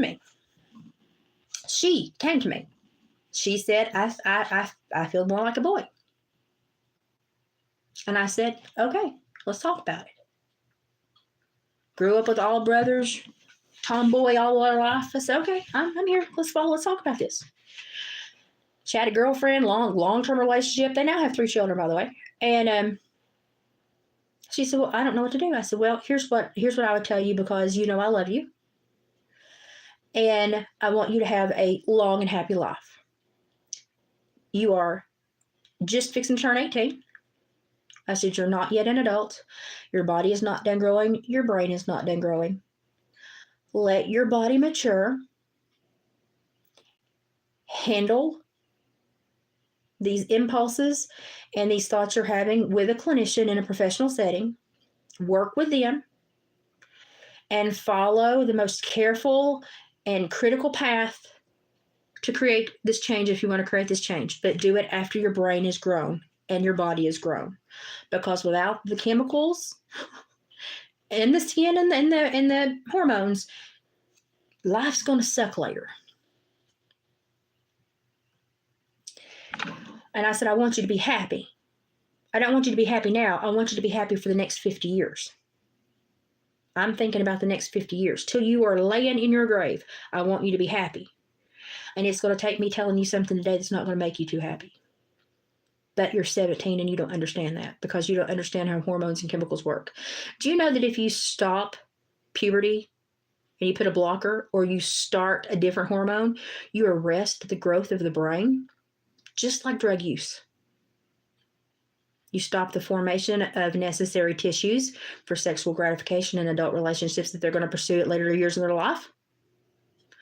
You create a frustrated human being that acts like a child because their brain is still a child and wants to be a cat and shit in litter boxes. And say that everyone oppressed them when they were given free rein to make all their own choices. And they made bad ones. And here's the thing. All these medical professionals that are letting these people make bad decisions, you're responsible. You're responsible. Because you know that brain and that body was not prepared for that. In no way. She went through almost a 3-year process. And now he is happily married with 3 children. Shoulders broader than mine. When he hugs me, almost picks me up. Helped me find the stretchy tire thing. What are they called? The ratchet straps that stretch? Yeah, those. The other day in Walmart. I was like, I'm so glad I ran into you. Help me find these. And every once in a while, because I've known them their whole life, I still screw up and say she. And you know what he does? It's okay, Mama Liz. You love me. You can call me whatever you want because I know you love me. And I said, I'm trying. I'm really trying. I said, I've known you since you were 8. I said, it's so hard. And I said, I'm really trying. And I said, it's just, I'm old. And I said, habit and routine. I said, I'm really trying. I said, I'm so sorry. I said, does it make you mad? She's like, no. She's like, I am still this person, but I am now this person. And she said, everybody has known me on this whole entire spectrum. And she said, as long as you stayed with me on this whole entire spectrum, I don't care what you call me, as long as you love me and you say it in love. Thank you. That's a mature young person right there. Because they allowed their brain and their body to mature before they went and made huge changes. All the difference is found in the hormones and the growth and maturity in the brain and the body. And that's why we're seeing a lot of people that have gone and played Russian roulette with these stupid hormones that act like they're 13 when they're 35. They arrested the growth of their brain. It can't grow without the hormones prod and prompt the growth of the neurosynaptic pathways that create your brain. Why do we see anxiety and trauma and mental illness skyrocketing? Because we're playing God with chemicals we don't understand.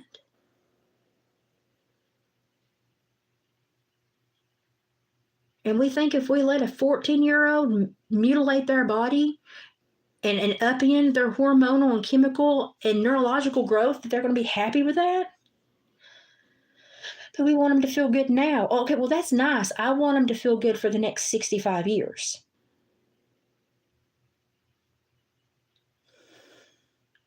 Now, who do you want looking out for you? The person that wants you happy now? Or the person that wants you happy for the next 65 years? And that's why most everybody came to see me, because they were like, she don't shoot no shit. She'll tell you the truth. Yeah, I will. Because if you are damn determined to make this change, I want you to do it in the most healthy way possible so that you can have a happy life. I don't want you to suffer, and I certainly don't want you to feel that you can make impromptu decisions without the appropriate backlog, mental health and medical,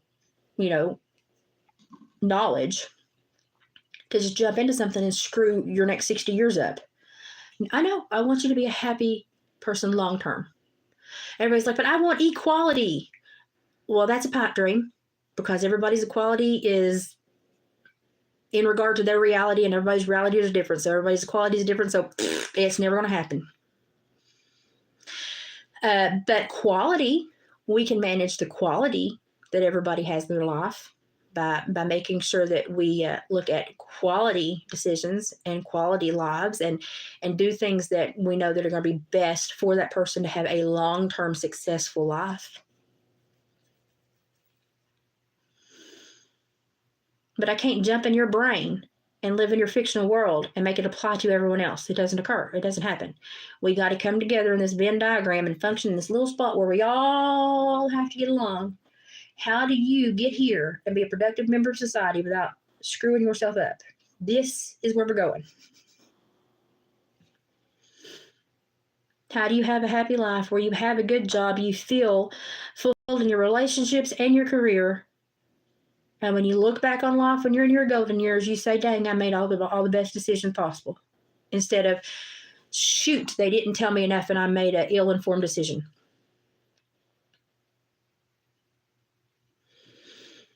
I have the most eclectic friend group. Some of my best friends are gay. My absolute best friend that passed away 2 years ago was gay. Flaming gay. Loved him to death.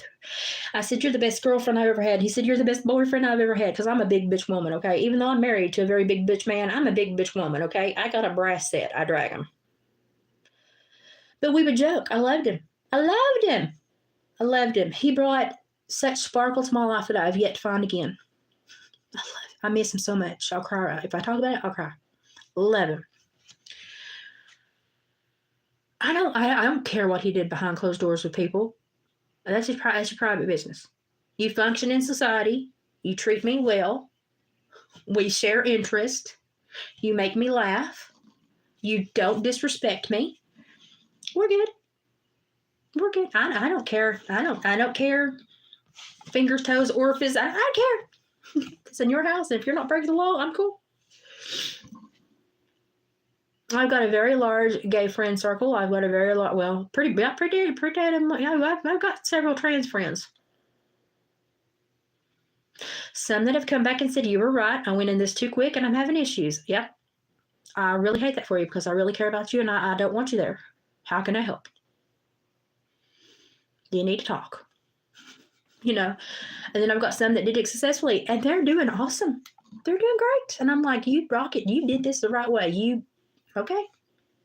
I don't have to agree with your choices, but as a clinician, I have to want you to make the best choices for you to have the most gratifying life possible.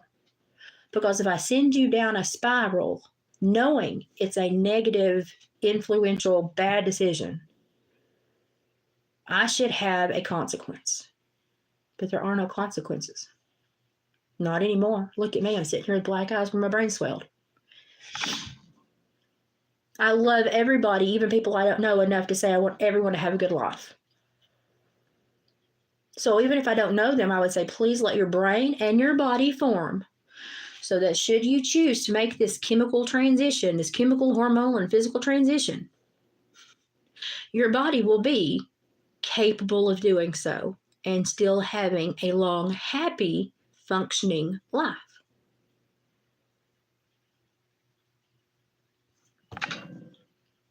It's not my decision at the end of the day. It's between you and your physician. But if you ask me, that's what I'm going to say. I don't hate anybody. I don't hate anybody. God, if we was all the same, what a boring flipping place this would be. I mean, good God. You're definitely going to email me. I mean, I don't hate anybody. I mean, Lord, I'm different. Look, my muscle's popping up. It's starting to pop again. I don't hate anybody. I mean, I want without all the spices, boy, what a bland world we live in. And I believe that everybody has a spark within them that brings something to society. Okay? And there are certain things that I believe are between you and Jesus, and I don't got no business being in it. But I can say from a mental health, hormonal, chemical standpoint, please allow your brain and your body and your hormones to mature so that when you do make a decision, your body and your brain and your emotional well-being will be more mature to handle it, and you will have a gratifying life doing all the things that you think you want to do at 13, but you don't know that you need certain things to do. Okay? Are you feeling me, people? Okay? Right now, you still got your little training wheels on. Someday, you're going to need something more than training wheels. And if you take the socket set away, we can't fix the training wheels later in life. I'm just saying, leave room for growth. Yeah, it might hurt for 2 years, but I'd rather you be in a bad place for 2 years than a bad place for 52. Think about it. So, I don't know. People don't think like that, though. I want to feel good now. I want to love myself now. Well, that's hard work. Because who truly, really loves themselves completely and utterly? Because we all know what we're capable of. And hell, the only thing we all share is dysfunction. We all got this little black spot inside of our heart we are all aware of. We can't go through life being like, I utterly and completely love myself. I mean, it's great to appreciate and think good of yourself, but to be in love with yourself, that's not necessary. No. Because I would say I'm perfect and I don't need to work on me. In 46 years, I have never had a day of my life I've not needed to work on me. Now, I appreciate and I find great qualities about myself, and I also see things that I need to improve upon. So when I see people say, I love myself, I am perfection, I go, oh, shit.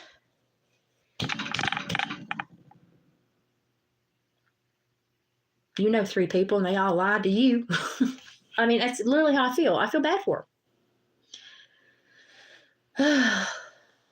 I feel bad for them because I'm like, that's not healthy. That's not life. Life is a roller coaster, emotions, issues. It's not all glitter and unicorn farts. It's problems. That's how we grow. If you're not growing, why are you here? I mean, I don't know. But if you're not working on yourself, somebody else is fixing to work you over. Somebody cross-stitch that and put it on a doily.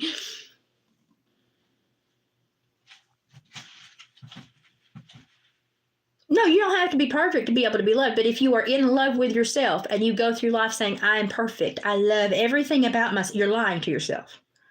Because it's completely impossible to love everything about yourself. Because as perfect as I think I am, right now I know I have fluid on my brain that doesn't need to be there. That's something wrong. I have 4,000 little eyebrows that need to be plucked. I know that's wrong. We nitpick ourselves, okay? We are people that don't gravitate toward perfection. We gravitate toward reflection and growth. When you gravitate toward perfection, you stop reflection and growth. Do you want people that love themselves or people that are reflecting and growing? Do you want vanity or do you want growth?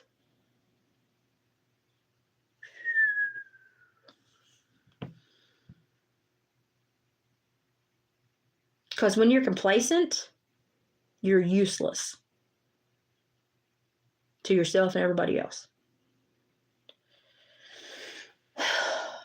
Mentally, neurologically, physically, spiritually.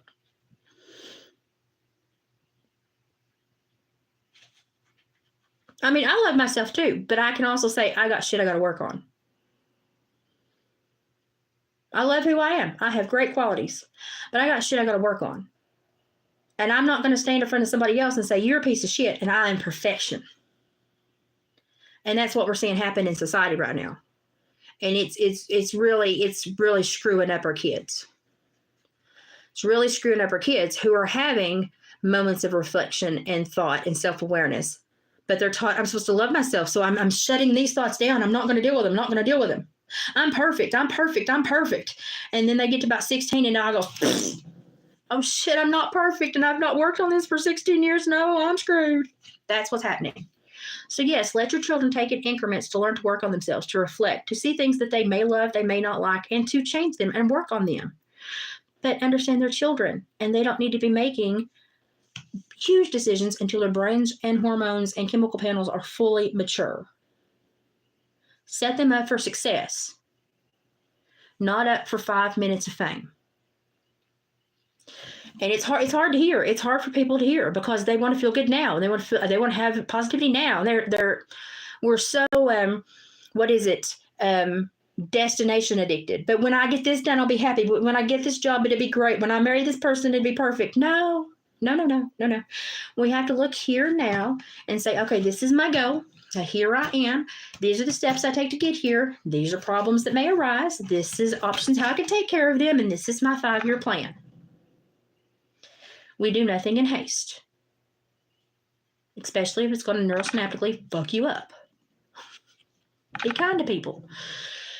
And we have lost that mode of thinking and that thoughtful self-education and self-reflection and self-criticism. You have to be your own critic, because if you don't challenge yourself and your own beliefs, then how do you really know you believe them? Are you just reciting what you grew up hearing? You need to go challenge yourself and grow. And scientific studies, the brain for men and women mature between 22 to 26, 23 to 25, right around to there, depending on how you were raised and nature, nurture, and influences and all that crap. When I was 13, the only thing I wanted to do was go to the Roy Rogers Museum and see Trigger that had been taxidermied, because I thought Trigger was just like the best horse in the world. That was my one goal. I wanted to see Trigger. This glorified animal that I watched on all my favorite cowboy shows on the weekends. I want to see this animal. And if I saw this animal, I would have seen the best horse in the world. And then I would have this miraculous knowledge and I would be a better horseman. I never got there. But then one day I bought a book and it showed multiple pictures of Trigger, who had been taxidermied a very long time ago and not very well. My brother does taxidermy. I used to taxidermy. Not very well. And I'm sitting there going, gee, 13-year-old me thought that was the end all be all, and that was going to make me a better horsewoman. And me today looks at it and goes, that is some shitty taxidermy. I feel sorry for Trigger. And yeah, that was really not that big of an issue. So, 46-year-old me is looking at 13-year-old me going, you're a dipshit. That made no sense whatsoever. My hope is that someone else that is 46 gets there and they're happy with their life and they're not looking back at the 13-year-old self going, you screwed it up. Well, it was old taxidermy, and it was just, by today's standards, not good. Now, 40 years ago, if I'd seen it, I'd have been like, but he was dead before I was, So, yeah, but it's just, everything is relational. When it happens, how it happens, the relevance at which it happens, at what time it happens. And the best thing you can do to stack the deck in your favor is to let your brain and your body mature so that you have your toolbox full before you decide to go get a new socket set. That's all I'm saying. And if you want a new socket set, you go get that new socket set after your socket set has matured. I'm there for you. Just do it right, because I want you to have 50 to 60 years of happiness instead of 2 to 3. I want you to set up for longevity, a quality of life that's going to take you into your golden years, not just make you happy on TikTok for 5 minutes. Yeah, poor Trigger. I'm like, whoo, that's some rough taxidermy. But, by today's standards, probably when it was done, it was probably decent. But I'm like, whoo, he didn't age well. Bury that poor horse, bless his heart. I used to go to Stroll and Jim's grave site. Stroll and Jim was like the first Tennessee walking horse. Beautiful horse. A breed specimen. Go watch the old videos of Stroll and Jim, and you understand why Tennessee walking horses are such a well-loved breed. I got to go, and I get goosies now. I got to go stand on Stroll and Jim's grave. My mom and daddy took me there. Was it Sand Creek Stables? Okay, my childhood brain is having a hard time. It's down towards Shelbyville. And I got to stand there, and I thought, this is the horse that started this whole love of this whole breed.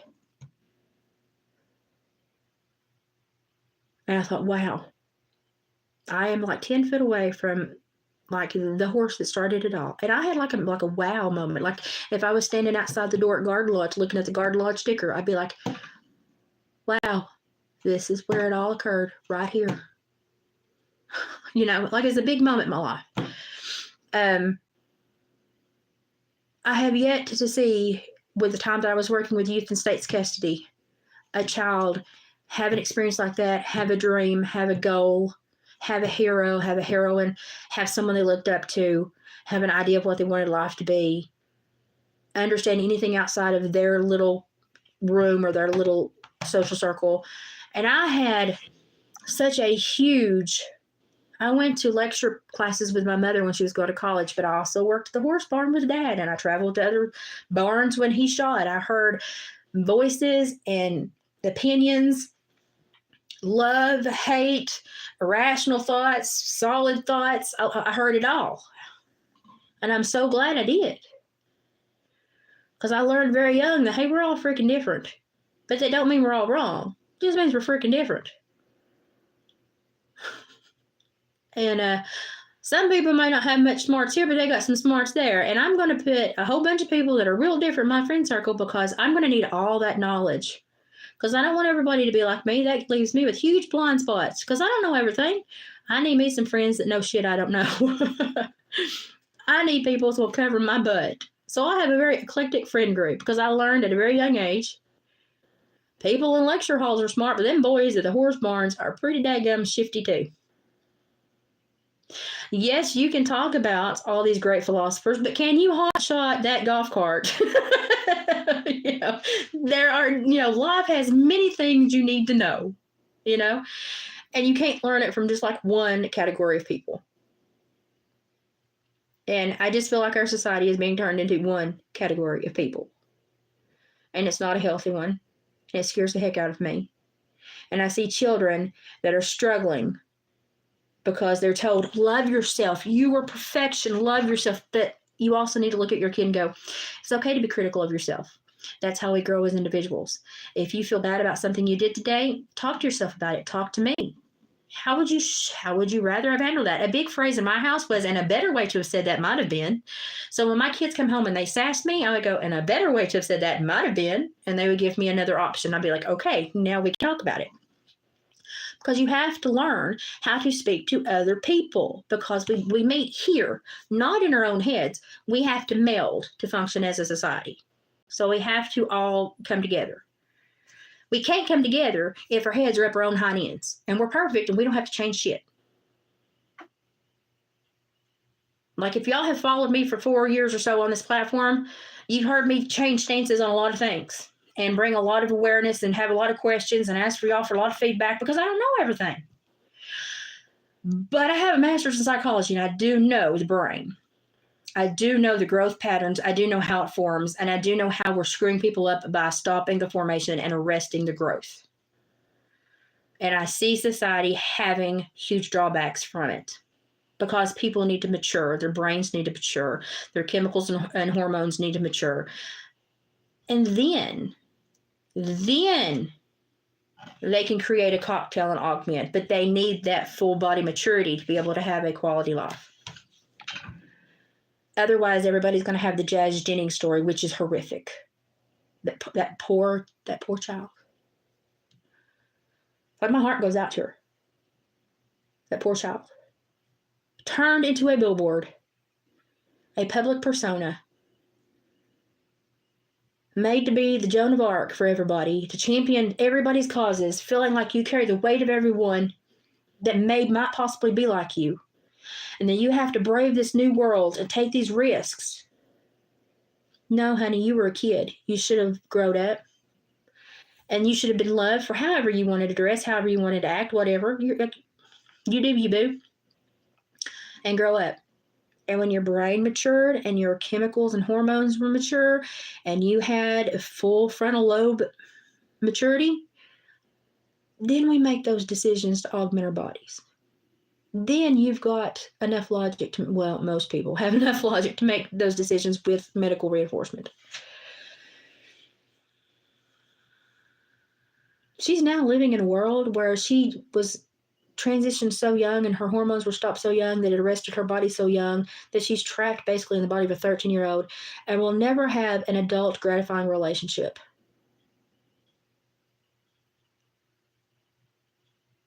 Do you know one of the biggest hormonal and chemical releases for people that reduces pain, stress, anxiety? You know what it is? Guess what? It looks really nasty when your dogs do it in the front yard. But it's something we all do, and it's one of the best things in life to help with shit that you're dealing with. And we've created 2 generations of people that have mutilated themselves that will never experience this and will live with trauma and always wondering, what if? What is life supposed to be like? What does a relationship feel like? Do I know I love them? Why isn't my body responding like it's supposed to? I want you to have 50 years of quality life, not 5 minutes of fame or happiness. I love you enough to tell you the hard crap because I genuinely want you to have a good life. Even if you make decisions I wouldn't personally make, I want you to have the ammunition to go the farthest in life and be as happy as possible. That's what I want for everybody. And we set so many people up for failure because we're just so void. We need someone's life to consume because we don't have a life for ourselves. And yes, you take that threat. You do that. I'll sit here and wait and see how it works out for you. And we put that on children? Oh, Jesus. I'm not okay with that. I'm not okay with that. Just love people until they're mentally and hormonally and chemically mature enough to not ruin the next 50 years of their life. Just love people. Just love people. Just love people. I don't dictate your worth. That's between you and your brain and the good Lord above. I'm trying to set everybody up for long-term quality existence. Wouldn't you be mad? Wouldn't you be mad if you had a life where you never understood love because you didn't have the responses in your body to understand anything that people talk about? You know, all these books you read about love and the emotions and the physical feelings, and you're devoid of that your entire life because you were a flagship for other people? No, thank you. No, thank you. Her mother should have just said, I'm going to love you. If you say you're, I'm going to love you. And then when you get mature enough, we're going to keep you safe and supported here in this home. And when you get old enough, if you still want to follow this path, then you may follow this path. But her mother should have known that at that age, if you stop chemical progression, you stop hormonal progression, you arrest the brain. Why do you think her whole life has been on display and she's had so many mental health issues? It's like half wadding a shotgun and thinking you're going to hit your target. I feel horrible for that girl. Because it's kind of like her life was sacrificed in the exploration of stupidity. I'm sorry, stupidity. Because we know that with all the neurological studies, we know that until your brain is formed, until your body's formed, you're not happy. You're never happy. You're growing. You're constantly critical. And until you get to an age where you can find relationships, love another as you love yourself, and physical gratification, life doesn't really make a whole hell lot of sense. And we took away most of that from those kids. And then we wonder why they're mad and why we have a generation of people that act like they're 13 even though they're 35 and need to sit in the corner and suck their thumb. We did that to them. We just sat here and said, okay. Oh, okay. Instead of going, excuse me, you're 12. You eat boogers. Let's grow up.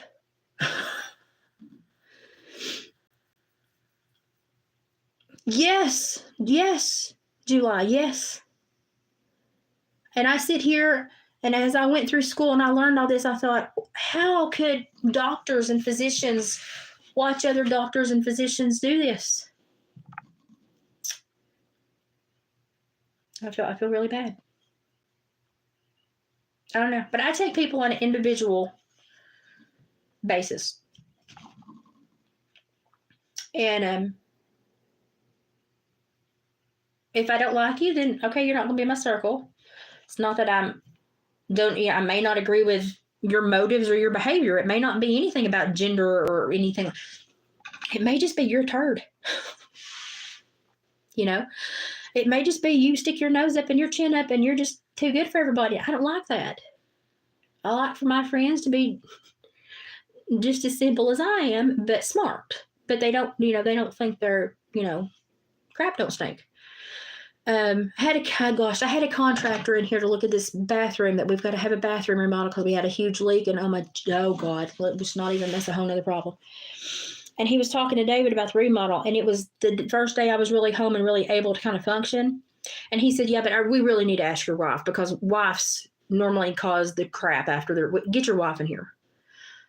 Here I go on my little 2 walkers down the hallway. What is so important that I have to stumble down? What do you need from me? He goes, well, I need to know what you expect out of this bathroom. Well, sir, I want to shit, piss, and shower. He goes, okay. Isn't that what a bathroom's for?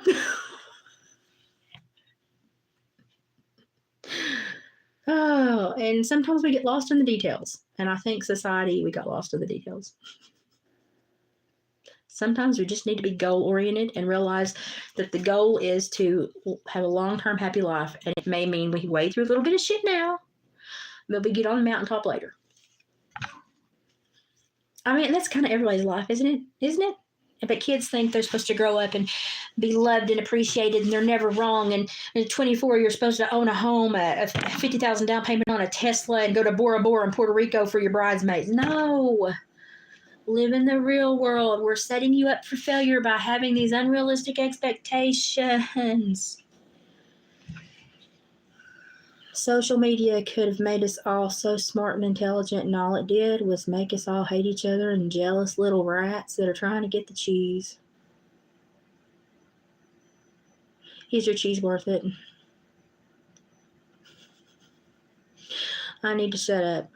I just need to get this out of my system. I'm pissed. I'm mad. I've had a bad week. I've had a lot of thoughts this week about a lot of strange things that I never would have thought about had I not been in a health crisis. And I realized that I'm not always the nicest person. But I'm not somebody that will turn somebody away that needs help. And so I gotta handle some shit. And it's going to take me weeks to get over this fully, I know. And then we're going to talk about this lazy eye from all the swelling, because I'm very unhappy with this. If I look certain ways, it doesn't look that bad. But when I'm, especially late in the evening, it starts to droop, I get really irritated with it. Because I'm like, listen, buddy, I'm trying to have a conversation.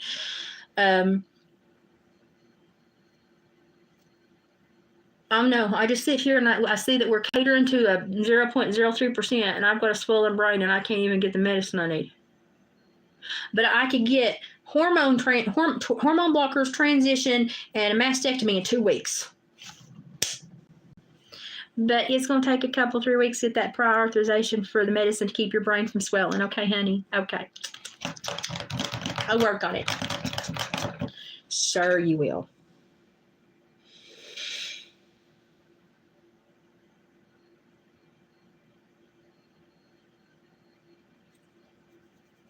Anybody else having any really clairvoyant thoughts about this?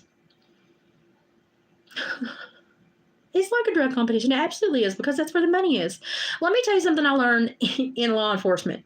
This opiate crisis they created, pay attention, people, because I got shot down and told to shut up because I pointed out the obvious in the middle of training, in the middle of a symposium training. Leave it to me, because I'll say it. So they were talking about, we have an opiate crisis. So we're going to start managing patients that take opiates. So now if you have someone on your caseload that takes opiates, they have to go to a certain clinic, have certain paperwork, they have to take certain tests there. And I'm sitting there going, oh my God, supervision's going to be so much harder now. I've got so many people I've got people in wheelchairs. I got a quadriplegic on my caseload, and he's still a hellion. Crap. Now I'm going to have to do all this medical crap that I don't think this is where I need to be. No, I'm just trying to make people on the straight and narrow and be good people. And then I raised my hand because they showed a slide. And I said, excuse me, ma'am, but on the slide behind you, it says that 97% of opiate deaths are found in polysubstance abuse deaths, where the panels they pull on the decedent shows 5 or more illicit drugs, with 3 or more being street manufactured or cartel manufactured. It's not really an opiate patient crisis. It's a street drug cartel, we stole somebody's medicine crisis. Why are we going after the people that have valid medical issues? And why do I have to harass people that have valid medical issues if it's in polysubstance? Why aren't we going after polysubstance abuse? She told me to shut up. This is the way the state sees it, and this is how we're going to attack the problem. Officer Waters, you need to hush. Okay. Okay. We're going to build a pasture with no gate. Sounds good to me. It's stupid. Stupid. There isn't an opiate problem. There's a cartel and street funneling problem. People steal medication. Patients, 97% of the time, have no issues. It's polysubstance abusers that they say are opiate deaths. Do you know how many opiate deaths are actually just have one opiate in their system? It was less than 1%. And it was because they had a bad heart and they took something and we based the whole opiate crisis on felons and cartels. It was made up. Watched the paperwork flash across the TDOC mainframe, and I asked a question, and I was told to shut up. This is the way that Tennessee sees it, and this is the way we're going to deal with it. Okay. You got Velcro shoes on, right? Velcro shoes. Yep.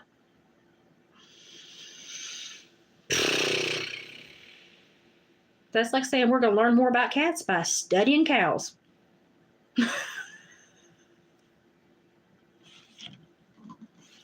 You're going to know how to win America's Next Top Model by watching me. One of these things is not like the other. God, I feel good enough to be a butthole, but I feel bad enough to be a butthole. Does that mean I'm in that gray area of the health issue? I hope tomorrow I wake up and I feel better and my eye does not keep shining, because there's only so much that Laura Geller Foundation can do for a girl. It's getting a pretty like brown green right there. Have I had black eyes before? Oh yeah, a lot. Cows, they hate me. But I've never had one just like, normally I have an impact, or I got run over, or I smacked into a wall. Had like a half-ton animal try to kill me, and I was like, okay, that I earned that bruise. I didn't earn this bruise. This bruise is due to medical incompetence by somebody that has a medical license, who probably goes home, takes off his Velcro shoes, and rides his big wheel on his pavement house that cost $250,000. And he tried to kill me. And I'm just sitting here going, does anybody else see the problem with this? Do we have patient people out there that still question things? Are we still a thinking society? Are we really now? Mm-hmm. You know, I have a lot of good questions. You know what I do? What happens when I ask them? They go, shh. Oh, it was one of those that could change the world, right? You need some new Velcro sneakers, don't you? I got you. On Temu, they're about 30 price. But we have to let Jeffrey Bezos have enough gas to send himself into the stratosphere and fart and fall back down. He accomplished something. A head rush and wasting a lot of money. Yes, he accomplished. That's what he accomplished. Does Jeffrey Bezos, do you wear Velcro shoes? Let me know. I'm concerned.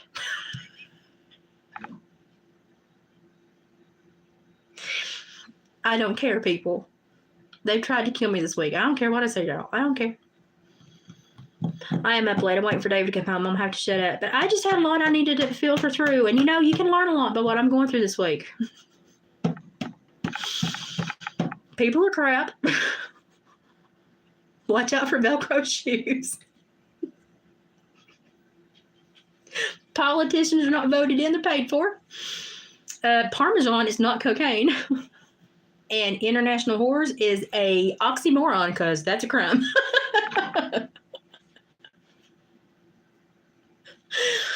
Oh, I should do stand-up.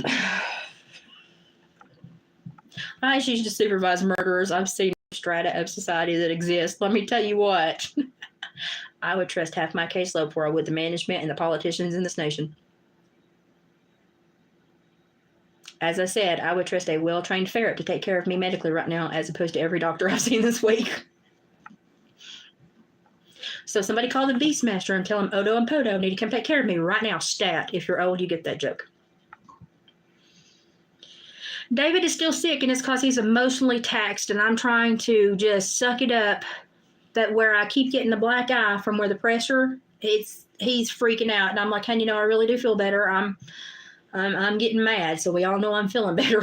I'm fixing a lot of fire in somebody's butt to fix this issue I've had this week, but he's struggling, and it's because this hit him so hard, because he couldn't help me. He couldn't take me anywhere to get me help. Nobody wanted to help me. Nothing went right.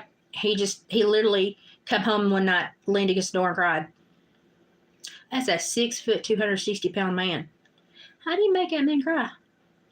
You hurt somebody he loves. And he's just emotionally exhausted, and he's sick. And I've got everything, he went to the doctor the other day. He's got all his little medicines here to try to get all the crap out of his head, and because he's got a massive sinus infection, and it's just from worry and stress. His body's broke down. Immune system's broke down. I've got it all ready for when he comes through the door to doctor him, to give him some cinnamon and clove tea, and to slap him down a castor oil and put him in the bed. But he's sick because he's worried about me. And I can't make him not worry about me, because hell, I'm worried about myself. But I can hide most of it. But when I get bruises and stuff like that, I can't hide it from him. And so if I say, yeah, no, I'm doing better, but I'm getting bruises from the pressure, so he knows I'm not doing better. So, and yeah, my energy's coming back and I feel better, but I'm still having issues in here with the fluid and the swelling. It's coming and going, coming and going, coming and going. And the medication, oh, honey, it'll take a couple of weeks. We need a prior authorization for that, even though it's not anything bad. You need a prior authorization from who? From the physician. But the physician gave you the damn prescription. That is a prior authorization. He said she needs this. No, it's not my time. I refuse. I will plant like a mule. No. I will live forever. I will be immortal if it takes that long to fix this issue. Because now I'm mad and I'm like a dog with a bone. So now I must fix this. So, but I don't feel good. I don't feel good, and I'm frustrated and irritated. And I don't want anybody else to go through this, so I'm chronicling this and just kind of shooting the shit because I'm pissed and I need to process, and this is how I process. But don't let somebody else do this to you out of stupidity. Do you know why they're getting away with it? Because we don't have any legal aid or programs here that I can go to for help. They're off 4 hours away in big cities, and they don't care about people that live in Podunk. We gave you an outreach program. Well, we're just so sorry he failed you. We tried.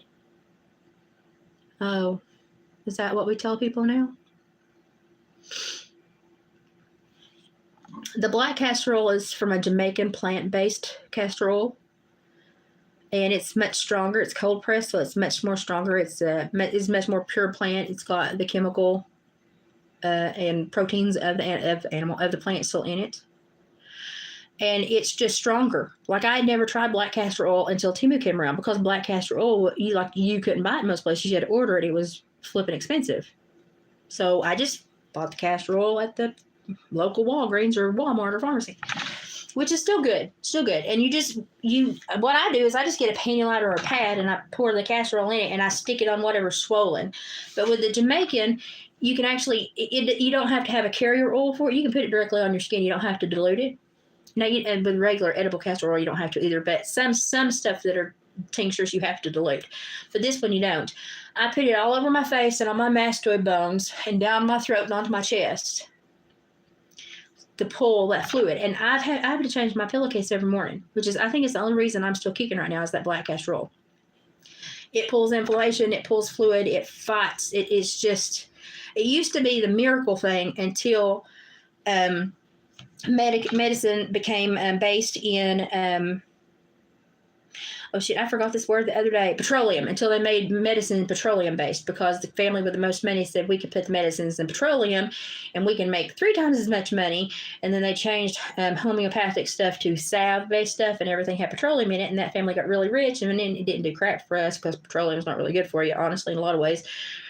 And people started forgetting about castor oil because there was a salve for that.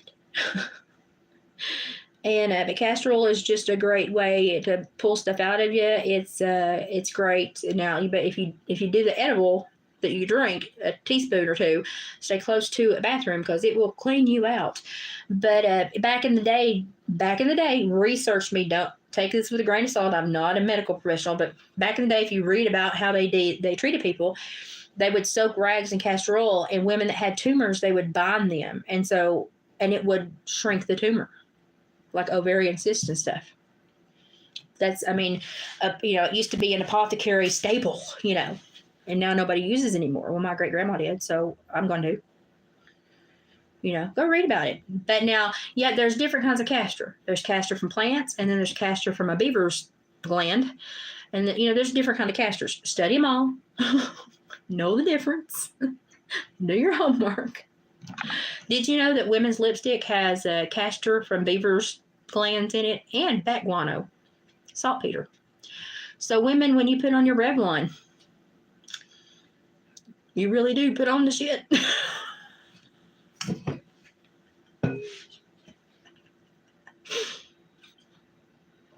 I had to say it. I have taken a castor gland out of a beaver because you can retrieve the castor and sell it to places that make lures and scents. It's pretty nasty. Pretty rank. we're just going to put that stuff in everything. Makeup, lipstick, sure. Go kiss your wife. How much do you think they do just to prank us? I mean, honestly, you ever think about that? I do a lot. I do a lot. Oh, bentonite clay. I've used a lot of bentonite clay this week and baking soda baths. Helps a lot. Vanilla. Yeah, mom was here today. She helped me cook to get David's meals lined up. And she said, your father wants me to go get clear vanilla extract so it won't turn his pie a different color. And I said, oh my God, first world problems. She was like, he wants clear vanilla. I said, well, give him a vanilla bean and a bottle of vodka and tell him to wait a few years. And she was like, that's not funny, Elizabeth. I was like, I thought it was. I think we're mocked a lot. Here, take this that comes out of a beaver's gland and put it on your mouth. It's that close to its ass. Go ahead, smear it all over your mouth. No, thank you. And when I wear lipstick, you better bet I'm looking for the ingredients.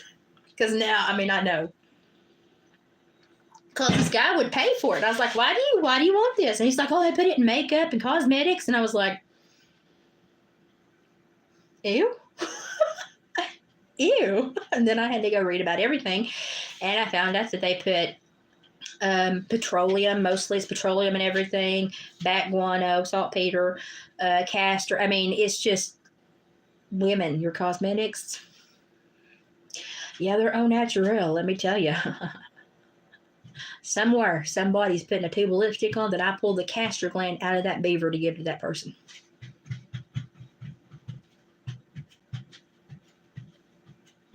Kind of gives beaver a duo synopsis kind of perspective, doesn't it? Sorry, I had to. For those of you that got that joke, I'm sorry. It is nasty. It's nasty. Okay, I'm going to shut up. I feel better because I talked it out. Look at my zit. This is L. Ron Hubbard. He has come to try to demolish me. It's the first zit I've had in like 8 months. What the crap, L. Ron Hubbard? Thought you left. I'm thinking I'm going to break out, so I'm going to have like 50 followers tomorrow. So this is L. Ron Hubbard. We'll see the rest of the church tomorrow. Oddly enough, that's the only that I've got through this whole swelling thing, though. Amazing. Must be the castor oil. Laughter is good medicine. That's why I have gallows humor. It gets me through a lot. But y'all, listen, seriously, go back and listen to these talking points. And question, if you have a completely, profoundly different perspective, that's okay.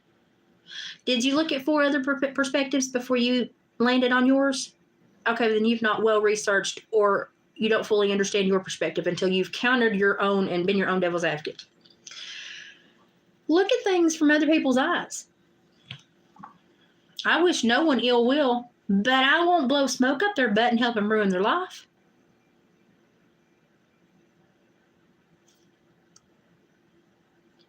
I want to set you up for success, happiness.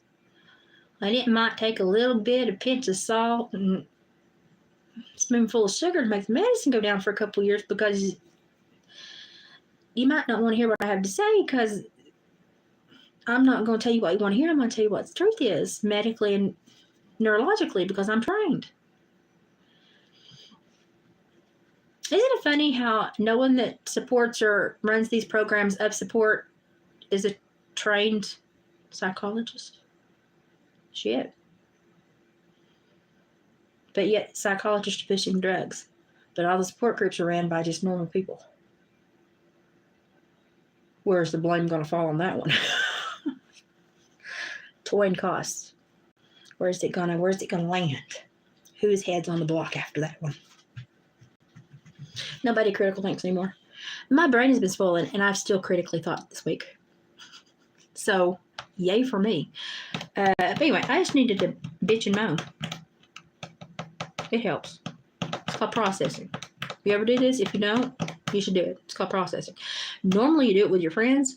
I'm trapped in the house like a rat in a cage, and my husband is at work, and my friend is sick. So here we are. We're having a little chit-chat. The BBC are sick of my tweets. Did you know that my name was trending on Twitter what is it? It's not Twitter anymore. X the other day? Do I have a Twitter, an X account?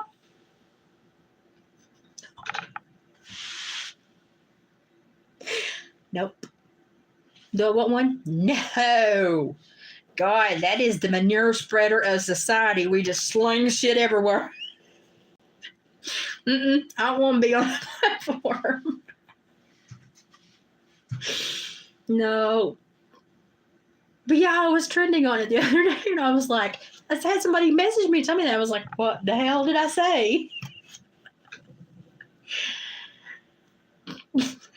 Probably something logical. It pissed everybody off. We did chicken. We did chicken with feta, green beans, and then I was in a chicken mood. And chicken with broccoli and, was it Gouda or goats? I vaguely remember that. That was early this morning because she had to be home by midday. So it was a good healthy food. I've only ate once today because I just don't want to eat. But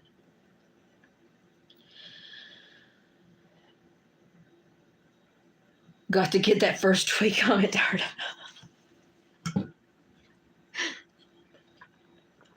Oh no, I see, you know, I meet people in real life and I literally look at them and go, you're an idiot. And then I walk away because that's all I needed to say and I'm done. So everybody's like, why don't you give the trolls more attention? Because they're idiots. I hear my husband. I'm going to shut up. He's sick. I'm going to get him fed, put him to bed, cast rolled up. Pray for him. I think he's hurting more than I am. And we'll try to do Timu tomorrow if I can sit up like I have today. This has been the longest spell I've set up. Maybe I just need to, my nose is running horribly. Maybe I just need to get out of my system. Anyway, we'll try to do this again tomorrow. I'll let you know how the saga continues as the world turns. Bye, guys.